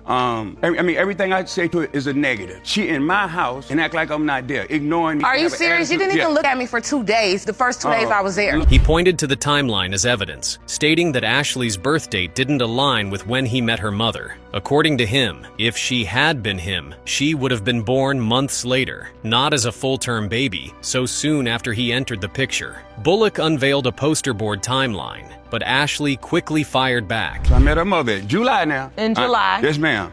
Now I'm gonna count the months. 1, 2, 3, 4, 5, 6, 7, 8, 9. Ebony's supposed to have been born right here, but in April. Yes, ma'am. Ebony was born in November, so I figured she was born in November that early. She should have been an incubator or something. Ashley's emotions were raw as she listened to him speak. This man had once called her daughter, who had allowed her to believe she had finally found her place in the world. And now, he was fighting to erase that connection. She wasn't just questioning whether he was her father, she was questioning why he had played along for so long. The pain in her voice was undeniable, but so was her resolve. Mr. Bull, when you're attempting to prove your case, and you are, and I understand the confusion as I look at that timeline, if that's in fact how it happened. But what I don't understand is, it seems as if you don't understand Miss Ashley's argument. It's almost like she's just pulling at straws or she's making this up. He claimed it was biologically impossible. His argument wasn't just based on a medical bombshell. When Bullock was in the military, a training grenade injury had destroyed one testicle, leaving him possibly sterile. But the court's medical consultant delivered crushing news. Men with one functional testicle could still father children. Medical evidence? Okay, Your Honor, when I was in the military, we was doing training. What we used is practice grenade, and one of them went off, and one of my testicles got destroyed. And the doctor said that it's a chance that you won't be able to bear any kids. Do you have any other children? No, ma'am.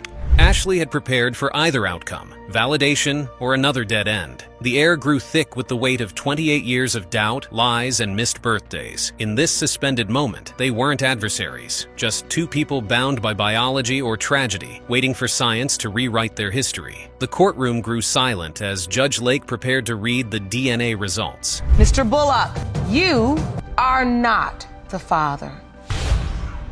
Ms. Gutierrez, you are suing your mom for paternity fraud and claim she has named 4 different men to be your father. One of those men, Mr. McKinney, you have never met, and he is here today. She had grown up with a father, a man she called Dad for years. But at 8 years old, a careless remark from a family member shattered that illusion.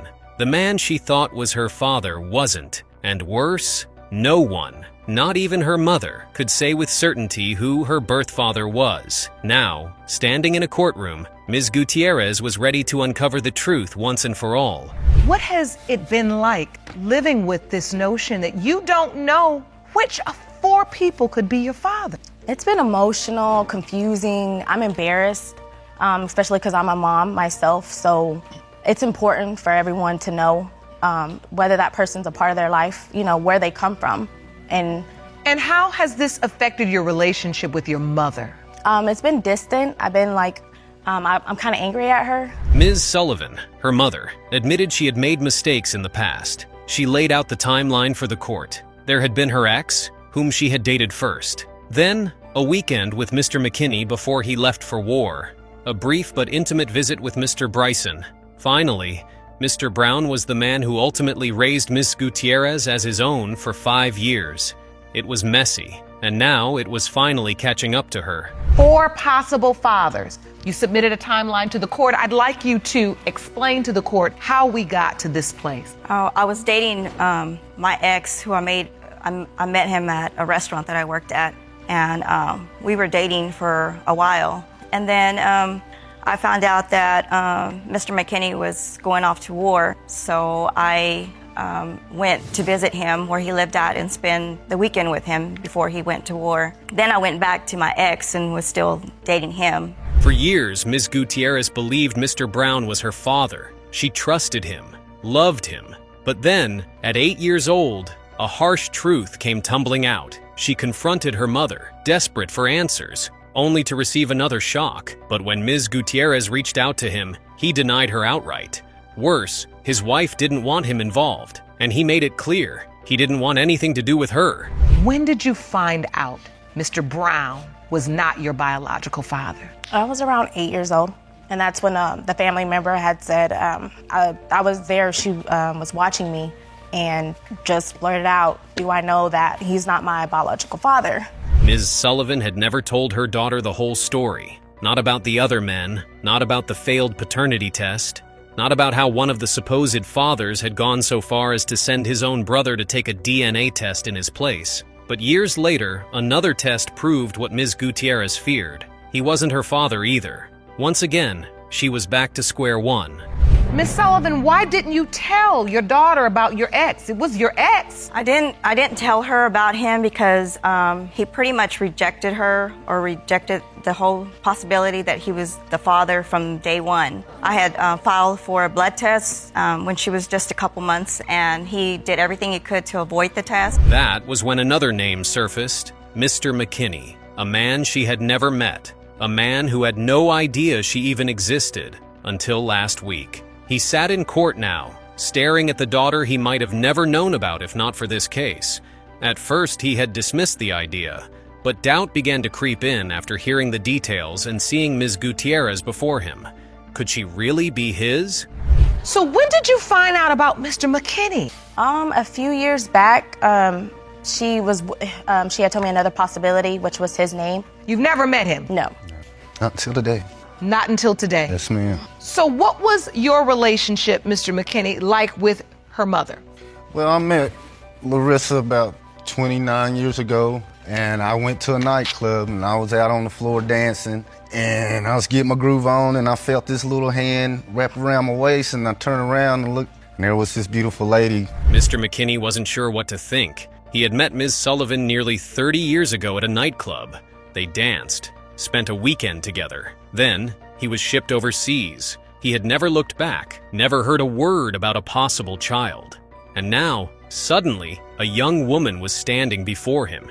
He didn't know if he was her father, but if he was, he wanted to make things right. Do you believe you could be, or do you believe you are Ms. Gutierrez's biological father? Initially, I thought no, but now I don't know. That's the thing. And I hope today turns out that I am. But he wasn't the only one. There was also Mr. Bryson, another man. Ms. Sullivan had been with her during that tangled, chaotic timeline. Could he be the father? Ms. Gutierrez had already gone through so much. 4 different names, 4 different possibilities, and no certainty. She had spent her life feeling like a puzzle with missing pieces, never fully knowing where she belonged. Tell me how you found out about Mr. Bryson. How did he come into the picture? How did... She said, I know who your father is. It's Delane. And I was like, who's Delane? Like, where did he come from? And then I asked my Mr.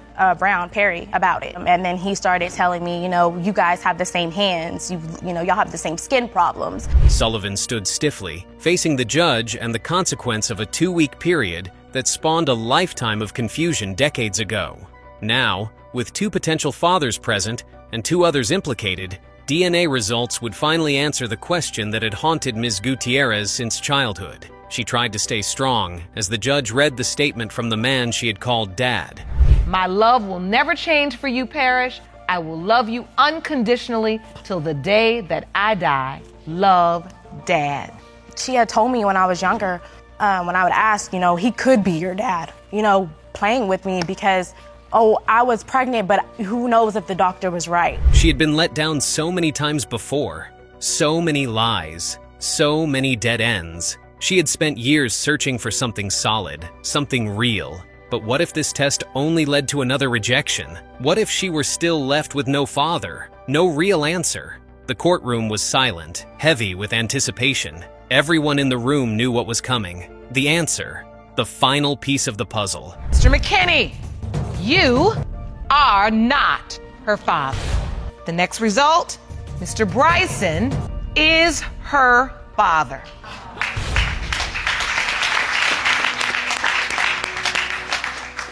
Ms. Harris, you have been caught in a love triangle. There are 2 men in court today claiming to have fathered your 18-month-old daughter, Anaya, your current boyfriend, the plaintiff, Mr. Murray, and the defendant, your ex-boyfriend, Mr. Donaldson. Ms. Harris found herself in a courtroom, caught in the crossfire of a paternity battle between 2 men, her current boyfriend, Mr. Murray, and her ex, Mr. Donaldson. At the center of it all was her 18-month-old daughter, Anaya. Both men claimed to be the father, and neither was backing down. But as the case continued, secrets, betrayals, and conflicting timelines threatened everything Ms. Harris thought she knew. So, Ms. Harris, now you're currently in a relationship with Mr. Murray. Yes. But both Mr. Murray and Mr. Donaldson think they are your 18-month-old daughter Anaya's biological father. Yes. Her relationship with Mr. Donaldson had been brief, lasting only a few months. When she told him she was pregnant, he didn't believe her. In fact, he accused her of lying to sabotage his new relationship with another woman. But when she showed that she was pregnant, his commitment improved. He was present at the hospital when Anaya was born, but something changed along the way. You didn't believe she was pregnant, Mr. Donaldson? Not at the beginning. Why'd you feel like she was lying? I felt like she was trying to ruin the relationship that I had. Oh, you feel like she was trying to hang on to you by claiming that she was pregnant because you told her you were in love with somebody else. Donaldson's mother shifted uncomfortably as the timeline was the story. Her son had only confessed the pregnancy after telling his father first. But the family's initial acceptance turned to doubt when they met Fred Murray and saw Anaya's uncanny resemblance to him. The baby they'd celebrated as their own suddenly became a question mark, the foundation of their bond cracking beneath them. You never knew your son was possibly the father of this child? When he told me about it, I accepted that he was because that's what Chastity stated, that he was the dad. At what point, Mr. Donaldson, did you say, Mom, I have something I have to tell you? I didn't even tell her, honestly. I told my father, and my father told her. That works too when you're scared to tell Mom. The doubts didn't start with Mr. Donaldson. They started with his mother. One day, when she went to pick up Anaya, she noticed something unsettling. The child bore a striking resemblance to someone else. So, at what point do you start having doubts that Anaya is your grandchild? The thing that really changed my mind is when my mother went to pick the baby up and saw Fred. Oh! Mr. Murray had his own reasons for believing the baby could be his. He and Ms. Harris had been intimate during the time of conception. She insisted they had used protection, but he wasn't so sure. As he spent more time around her family, people began making comments. "The baby looks just like you," they said. At first, he brushed it off, but as the whispers grew louder, he couldn't ignore the possibility. So, as you started going around and meeting her family, they started telling you that the baby looks just like you. Exactly like. So you did sleep with Mr. Murray? Yes. Ms. Harris, however, remained adamant. According to her, the timing didn't add up. She claimed her doctor pinpointed her conception date as early February, right in the window when she was involved with Mr. Donaldson. The encounter with Mr. Murray, she argued, happened later. She believed with absolute certainty that Mr. Donaldson was the father. Date of conception was around February the 10th, is that correct? Yeah. Anaya was born on October 21st. Yes. Do you remember when you were intimate with Mr. Donaldson? The emotional core emerged as Mr. Murray described stepping up when Anaya was 3 months old, changing diapers, attending appointments, and becoming daddy in every way but biological. Having moved out of state, Donaldson had become an inconsistent presence at best, yet Ms. Harris clung to her belief in Donaldson's paternity. Who's in her life as father? Who does she bond with as father? Mr. Murray. She looks to him like he's her father because he'd been there. He'd been there ever since she was 3 months. And so what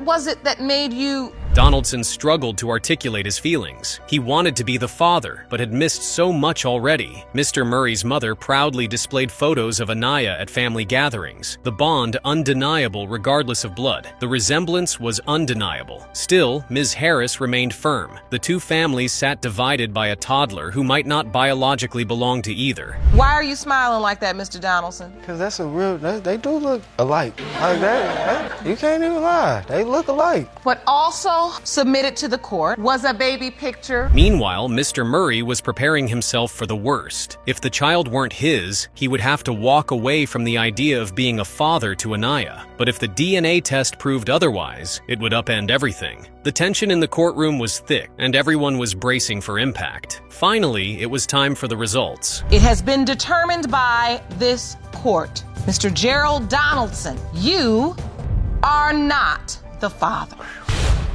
It has been determined by this court. Mr. Murray, you are not the father. That's okay.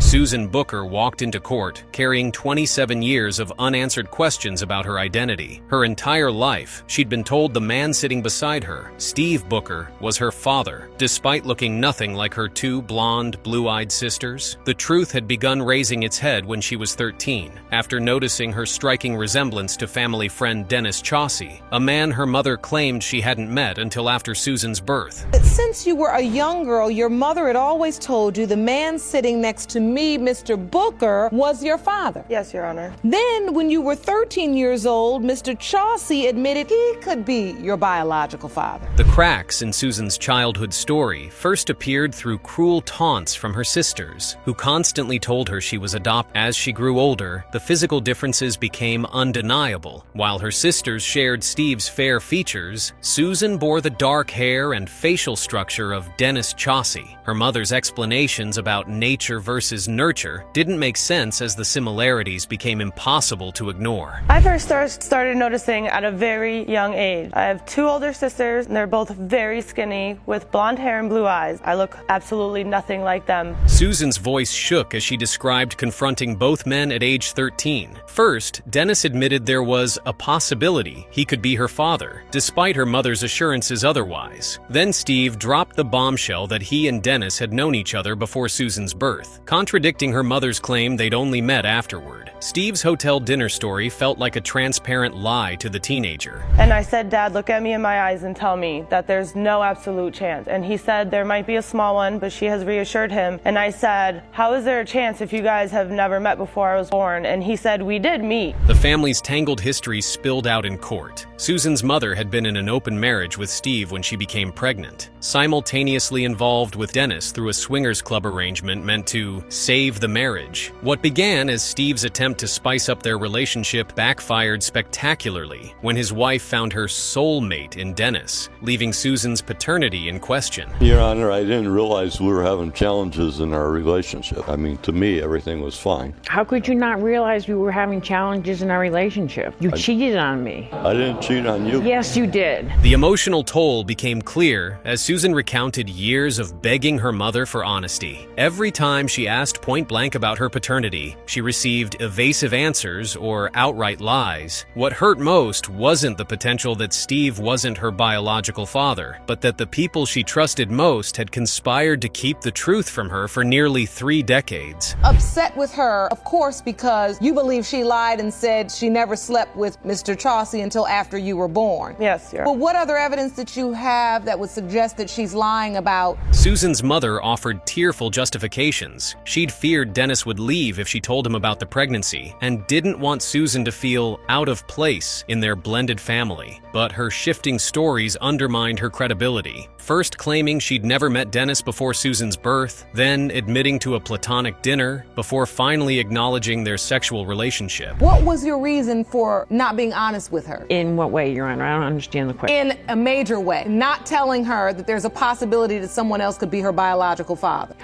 Oh. Steve's heartfelt testimony cut through the drama. Regardless of biology, Susan would always be his daughter. He recalled her birth, insisting she'd initially look just like his other children. His unconditional love contrasted sharply with Susan's ultimatum. If the test proved her parents had lied, she might never speak to them again. Had a good life. That's what we were trying to give you, was a good life. So all you had to do was tell the truth on the 1,000 chances I gave you. That's all I asked. We tried to give you the best life possible. I had a great childhood, Mom. The courtroom tensed as Susan's sister Diane appeared via video, adamant that Steve was their biological father. Her emotional statement revealed how deeply the family's web of lies had taken root. Diane saw any other outcome as a betrayal of her entire upbringing. The sisters' bond now hung in the balance, threatened by DNA results that could rewrite their relationship. I believe my sister's biological father is Steve, my biological father, because he told me for all these years, and I've been the only person to stick up for my mother. And if the results come back that Steve is not her biological father, With decades of uncertainty finally coming to a head, all eyes turned to the judge. The tension in the courtroom was nearly unbearable as the DNA results sat in a sealed envelope, waiting to be opened. Miss Booker had spent years preparing herself for this moment. Would the test confirm what she had always believed, or would it upend everything once again? It has been determined by this court that Miss Booker's biological father is Mr. Booker.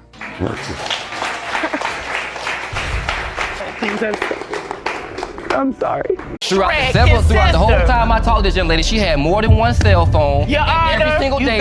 it doesn't matter. Her son is grown. So the point is you decided that it was okay to sleep with your friend's son. In a world where DNA tests have become the norm, it's no surprise that Judge Lauren's paternity court sometimes takes in the craziest cases under its wings. From cheating husbands to negligent baby mothers and fathers, here is a list of times where the mothers made Judge Lauren lose it. Call them. You don't take care Call of your kids, and you know Call you them. don't. You don't pay child Call support. them and You ask always them say what you their don't pay dad. child Call support. them and ask It's them what kind of horrible. father It's I am. horrible. And I'm gonna tell you And something it's not else, about Your that. Honor. Imagine having 5 kids in 5 years. Crazy, right? That's the story of our #1 contender on this list. Being a live-in couple with Mr. Nelson for more than 5 years wasn't a bed of roses. But one thing's for sure, Ms. Thomas enjoyed lying on this bed every time. Things got sour when Mr. Nelson brought her before the paternity court, denying the paternity of their 5th child. Miss, you claim you spent 6 years in a relationship with the defendant, Mr. Taylor, and gave him 5 beautiful children. In return, he cheated on you and is now... He accused her of sleeping with another man despite being in the situationship for that long. Now, how on God's green earth did he know she was sleeping around from a text? The dude's picture was popping up on her phone. It didn't start like that. He decided to leave because at that Why did I time leave, though? we did grow apart. I used to find stuff on her purse and everything. She'd be like, I'm going to work today. If infidelity was judged based on the number of men one texted with, I am sure we will all be deemed guilty by Judge Lauren. However, Mr. Nelson insisted she was the dishonest pile of filth as she entertained messages and calls from other men. Then she alluded to having revenge sex, but with just the one man. Up on your phone. It wasn't men, it was that one man, not men. And why? Why did you get in a relationship with this one man? As retaliation It was for his... basically, so he's seen how With evidence tendered and tears rolling down her cheeks, Miss Thomas dropped the biggest bombshell in court. Guess what? Turns out Mr. Nelson was also guilty of the same crime he accused Miss Thomas of doing. He was married to a Miss Campbell, also present in court. Wild. She revealed she didn't know about the other woman until recently, and he was two-timing the both of them. started denying my son. Mind you, he was cheating on me with her. I didn't know about her until I found out she was calling him through Facebook, and he was trying to lie then because we were still messing around. The moment you think things wouldn't get any worse, they do. Such effrontery. Under normal circumstances, Judge Lauren should have no reason to attack Miss Thomas while on the hot seat, but she did when they started arguing on who the side chick was between them. Comfortable from going from wife to side chick. I'm not nobody's side chick because your husband is the one that tells me he wants to leave. But that makes you a side chick. No, that it makes you a doesn't. side chick. We're No, it does legally not. married. Wait a That makes minute. you No, a it does mistress. not.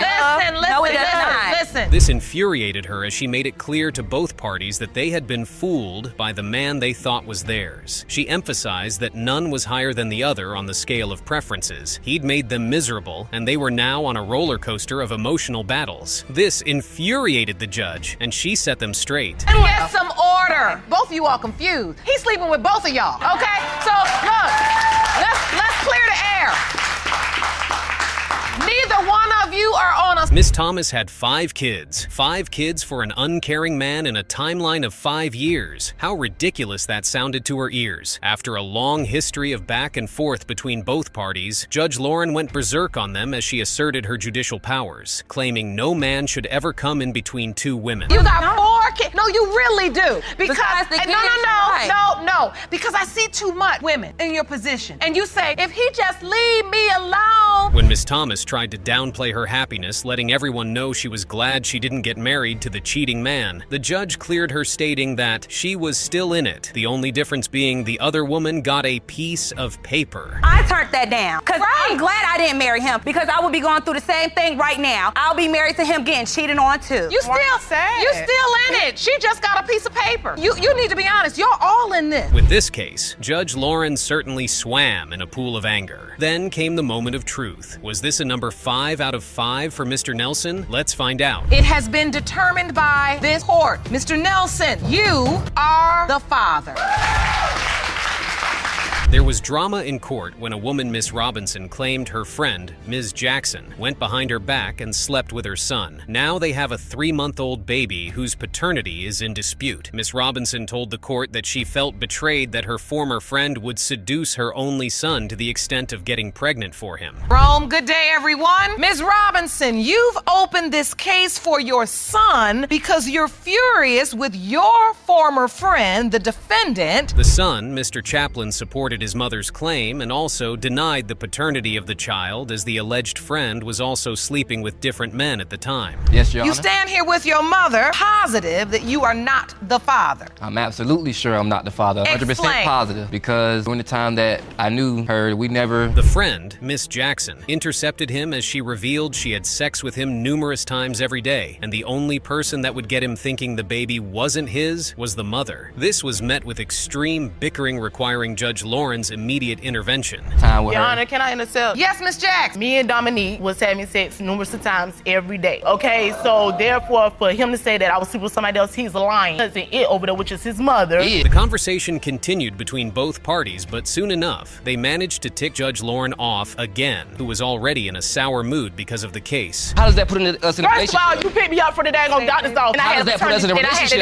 though? So when you come to me, we don't need no relationship to have no baby. But when you come to me and tell me that I'm a candidate, or you telling me I'm your baby's daddy, you better be telling that to every last one of them other men. Who wouldn't be? A 3-month-old child's life is hanging in the balance because of a power tussle between two friends who would not acknowledge their wrong. She made it clear to them that no one had the right to go over her, as she was still presiding over their case. But you ain't gonna talk over me. I need to understand. Now, Judge Lauren asked the pertinent question, the same that ran through the minds of everybody present. How did he end up sleeping with his mom's friend? How do you sleep with your mom's friend? Chaplin thereafter recounted his story on how he was befriended by Miss Jackson, despite being well aware that this woman was his mother's friend. An angry Miss Robinson, in unison with her son, continued accusing her friend of sleeping with married men. Once again, more drama erupted, this time including Ms. Robinson, her daughter, who was present in court, and Ms. Jackson. All right, well, but shut up then. Okay, hold on. I don't play by my mama, and you know this. And you know this. Stop talking. Listen to me. Some order, Listen, lady. Stop engaging. You're here for answers, right? Now, who won't be mad at the infuriating back and forth between grown-ups? Soon enough, the noise was out, and DNA results were in, and the judge wasted no further time in reaching for the results. It has been determined by this court. Mr. Chaplin,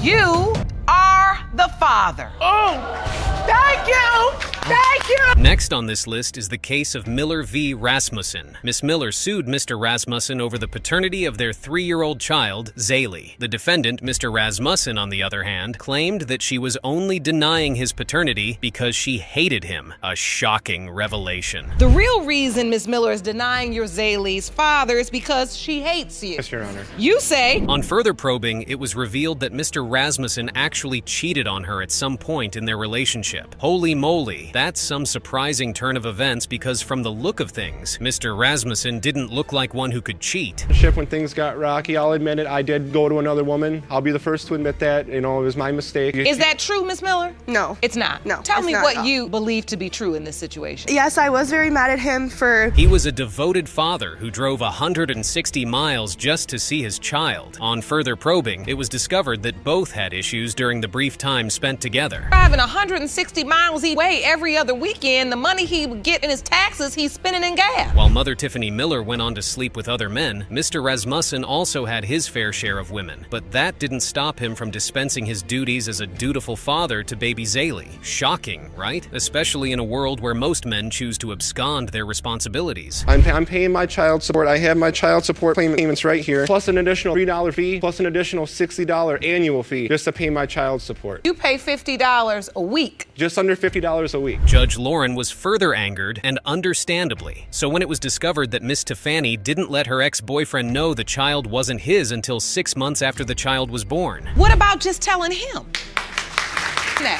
Why was it that you were keeping this information so close to your hip until 5-6 months after Zaylee was born? The more she grew up... Judge Lauren lost it when the child's mother began cheering at the paternity results. She then put the mother in her place, lambasting her first cheering about the fact that no one wanted nothing to do with her or her child. That's a lot of nerve.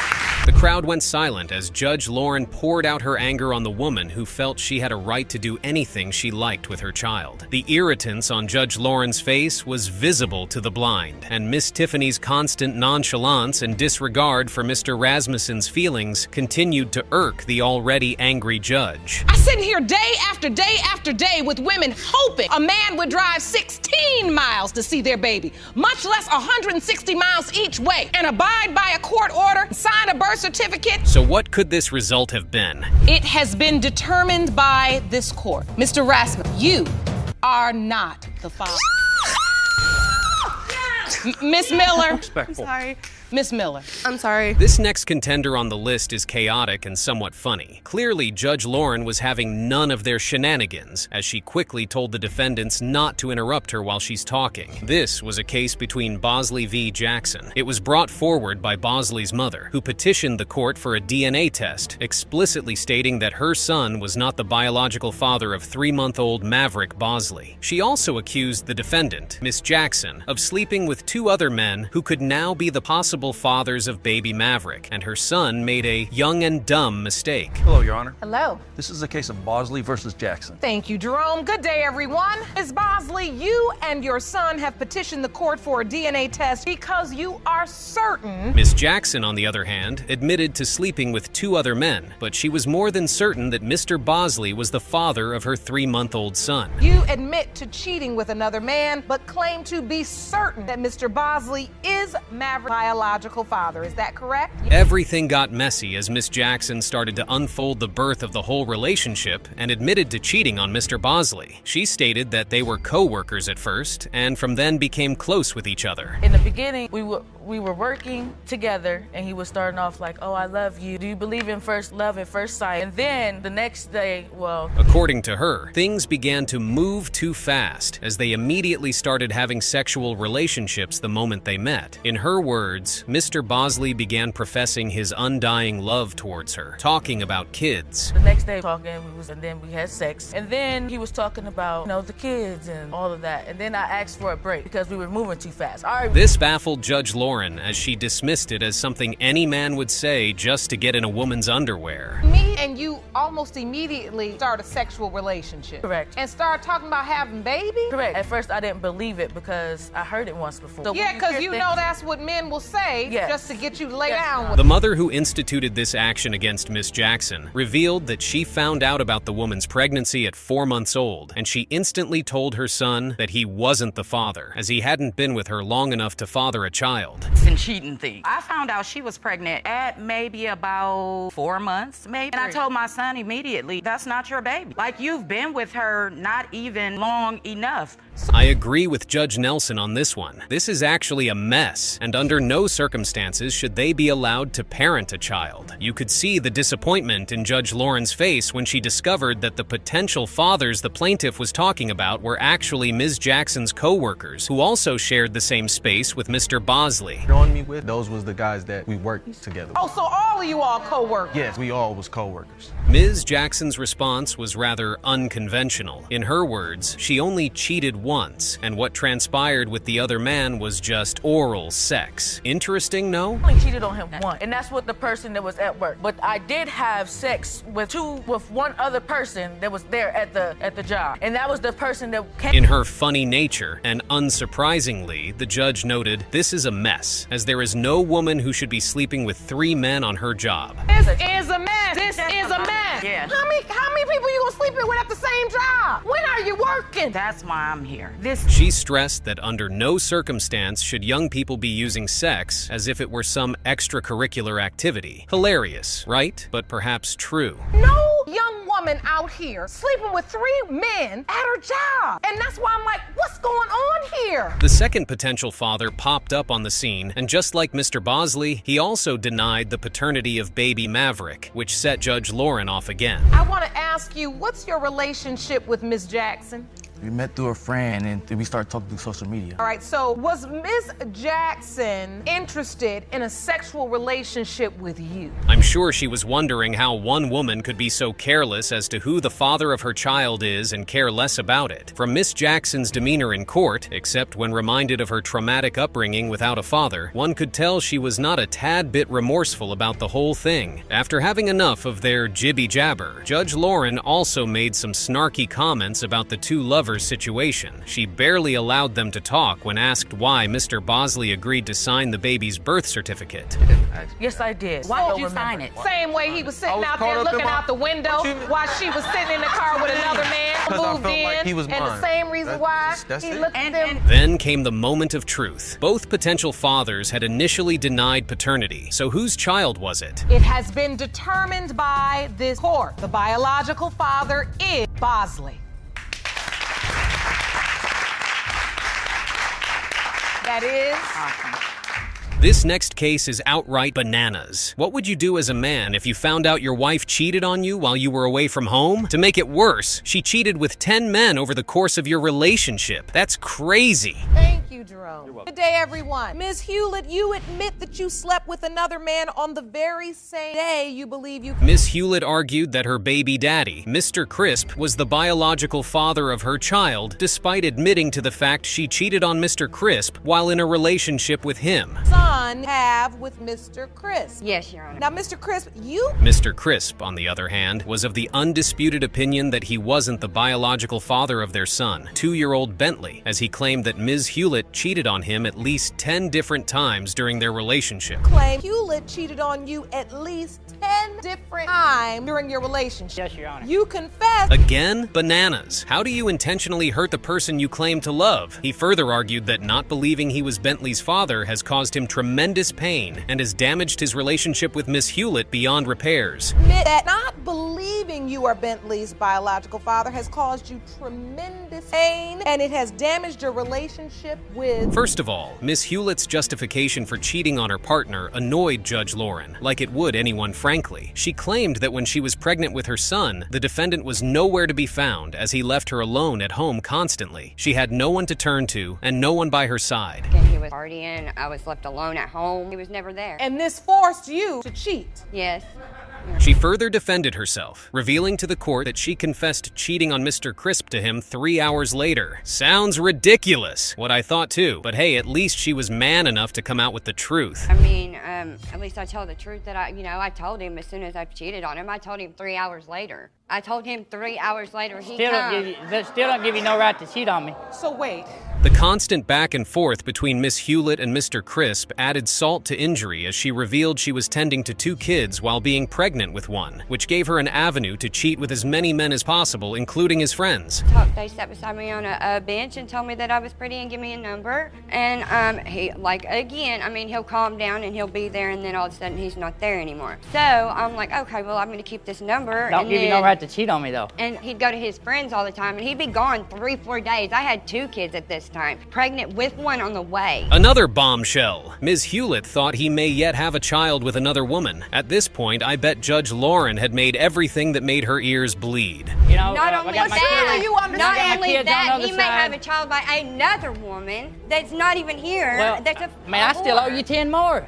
I mean, you cheated on with all my friends. Hold on. That's like Mr. Chris, but surely you understand that... After hearing their stupid excuses again and again, Judge Lauren decided to knock some sense into Miss Hewlett. She schooled her, letting her know that if she wasn't interested in the relationship, she could have broken things off with him instead of going around sleeping with different men to the extent that the paternity of their child is already an issue. Now, I have a grand question that I'd love answered. If you weren't happy in the relationship, instead of constantly cheating on him with various men so that the paternity of your child would be at issue, how about just breaking off the relationship? She thoroughly schooled Miss Hewlett as she told her she could have easily broken things off with him instead of going to sleep with 1, 2, 3, 4, 5, 6, 10 men, which would affect her and their little boy in the long run. Around with number 1, 2, 3, 4, 5, 6, 7, 8, 9, 10 different men, and then I gotta write a letter. That was a long letter with these names of all these people you're cheating with, because at the end of the day, it's not him that's suffering the most. It's your children, and it's this beautiful little boy. Whew! Judge Lauren was on a roll as she placed Miss Hewlett in her place. The court was stunned into silence. No one had expected her to go off on them the way she did. I like the I own up to my mistakes, but that's a convenient response because it doesn't mean anything to me unless you take action that indicates that you learned from the mistake. But what's happening is... And I did. There's my action. But and what I I'm learned. saying is, just admitting that you slept with other men is not an automatic get out of jail. But what were they expecting? She had heard a lot of weird things, but this time, both parties learned the repercussions of a toxic relationship and its impact on the children. Has said to you over and over again, I'm not happy, you're not here, and yet you keep repeating the same cycle over and over again. Either you're physically unavailable because you're out partying or locked up, you get no pass from me either. Because what I see now is two adults here. Having had their ears full of Judge Lauren's words of wisdom, it was time to confirm the paternity of baby Bentley. Mr. Crisp, you are his father. Thank you. Man, that's great. That's great. Did you not know that, Paula? That's good. Yeah, that's great. That's the first time any of you smiled today. I'm sorry. At this point, I don't know if this is going to top the list. It's obvious that Judge Lauren was having none of their nonsense on this day. She seemed pissed at the way Miss Hatcher handled the paternity of her child. This case was pure chaos, as we saw Judge Lauren letting not just the mother bear the brunt of her anger. She schooled them properly on the effect of bringing children indiscriminately into the world. Miss Hatcher petitioned the 3 potential fathers to the court, as she wasn't sure which of them exactly was her baby daddy. Scott, Blake, and Sneed were 3 men she had sexual encounters with on different occasions, but near each other. Miss Hatcher, you confessed that at the time you conceived your 2-year-old son, Josiah, you had sexual relations with 3 men. Now, you don't want your son to suffer for your mistakes, so you've requested paternity testing on all 3 men. Yes, Your Honor. According to Mr. Scott, Ms. Hatcher had led him to believe he was the only potential father of the boy until she suddenly announced the truth in anger, perhaps in a quarrel. Mr. Scott, you claim Ms. Hatcher led you to believe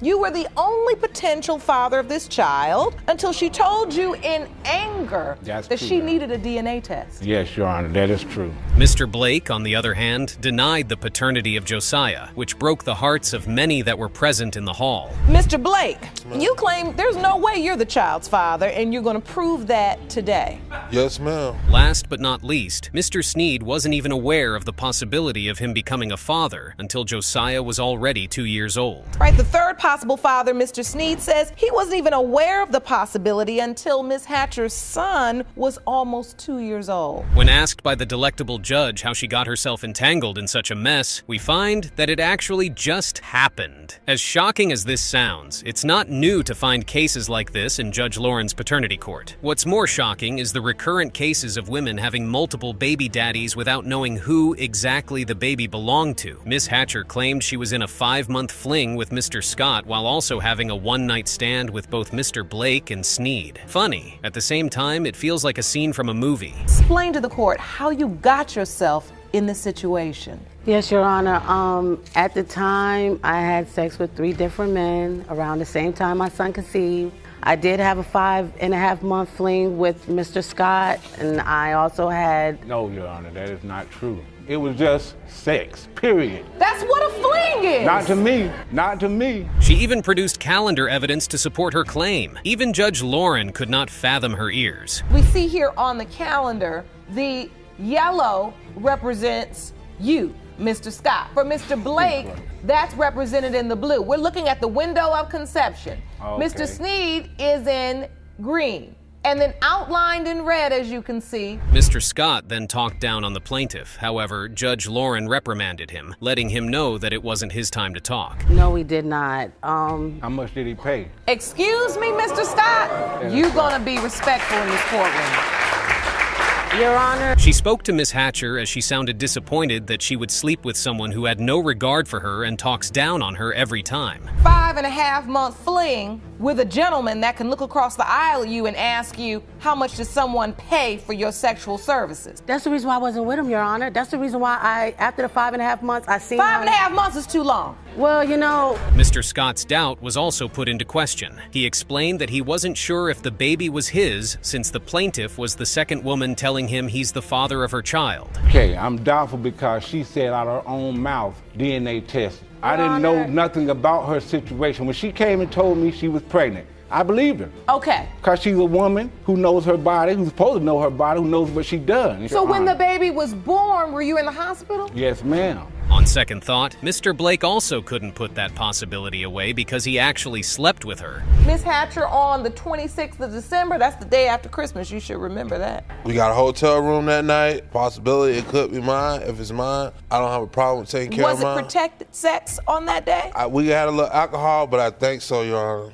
All right. Things got pretty sour when Miss Hatcher accused Mr. Scott of being broke, homeless, and being a deadbeat father. From a house to having a car to a apartment with no stove, no working refrigerator. You know what I'm saying? And this man, you know he's homeless, and I let him stay at my house at night. I don't want him to be my baby's father because he's 43 years old. This angered Judge Lauren as she yelled that she slept with the same man she was denying right then. She declared that the insults were irrelevant. I don't want to work. But you slept with him without protection. Yeah, I did. So at this point, the insults are irrelevant. Yeah, it is. The audience saw another side of Judge Lauren when she let them run their case by themselves, since they were no longer listening to her. She sat back and watched them tear themselves apart. Run your own case? No, ma'am. And see what kind of results you get after this, because I got the real one. So go ahead. You want to defend yourself? Run your case. Run your case. What I want to say is that I'm not demeaning her in any way. She made some mistakes, and she needs to own up to them because I'm the victim. That's I'm the why one. I'm here. Not being able to take it again, she hit the gavel, taking back her courtroom from the two litigants.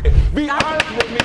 Guys, calm down, please. Truth be told, when this man stepped up and signed the birth certificate, then really that should have been, that's it. She placed Miss Hatcher in her place, telling her that each of the potential fathers had the right to have doubts about the paternity of baby Josiah. The ridiculousness of it all was she made a calendar for each of the days she slept with them. What I'm trying to get to is why you have doubt. I understand why he has doubt. I understand why he has doubt. Mr. Sneed couldn't be with us today. But given this calendar, I know why he'll have doubt. When asked her hopes, she stated that she hoped Eddie wasn't the father, that it was the other men who fathered the child. Moving on. I have sent her money. Because the rest of he has nobody. He has me. I mean, his father died. His mom's there, but she's slowly getting ill. I mean, none of his family's But my there. point is, Miss Hewlett, how long can you do the tit for tat excuse? Meaning, However, Mr. Blake was open to receiving Josiah as his child if the DNA result came positive. Hopes today. It's a child mine.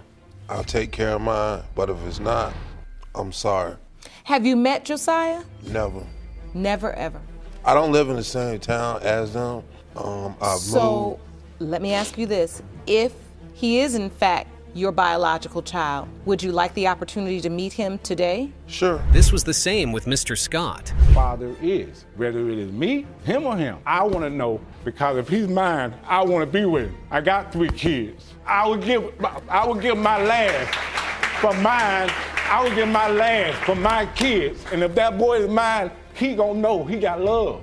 When I'm around him, you best believe there's no negativity in his life. If I feel like we gotta yell, I will leave. The courtroom buzzed with anticipation. You could hear a pin drop as Judge Lauren announced the results. But without doubt, they all made Judge Lauren go crazy. When it comes to Mr. Blake, you are not the father. I'm sorry. When it comes to Mr. Scott, you are the father. Thank you, Your Honor. You're welcome. You happy? Thank you. That means he has my name and I don't have to change it. Right. Thank you.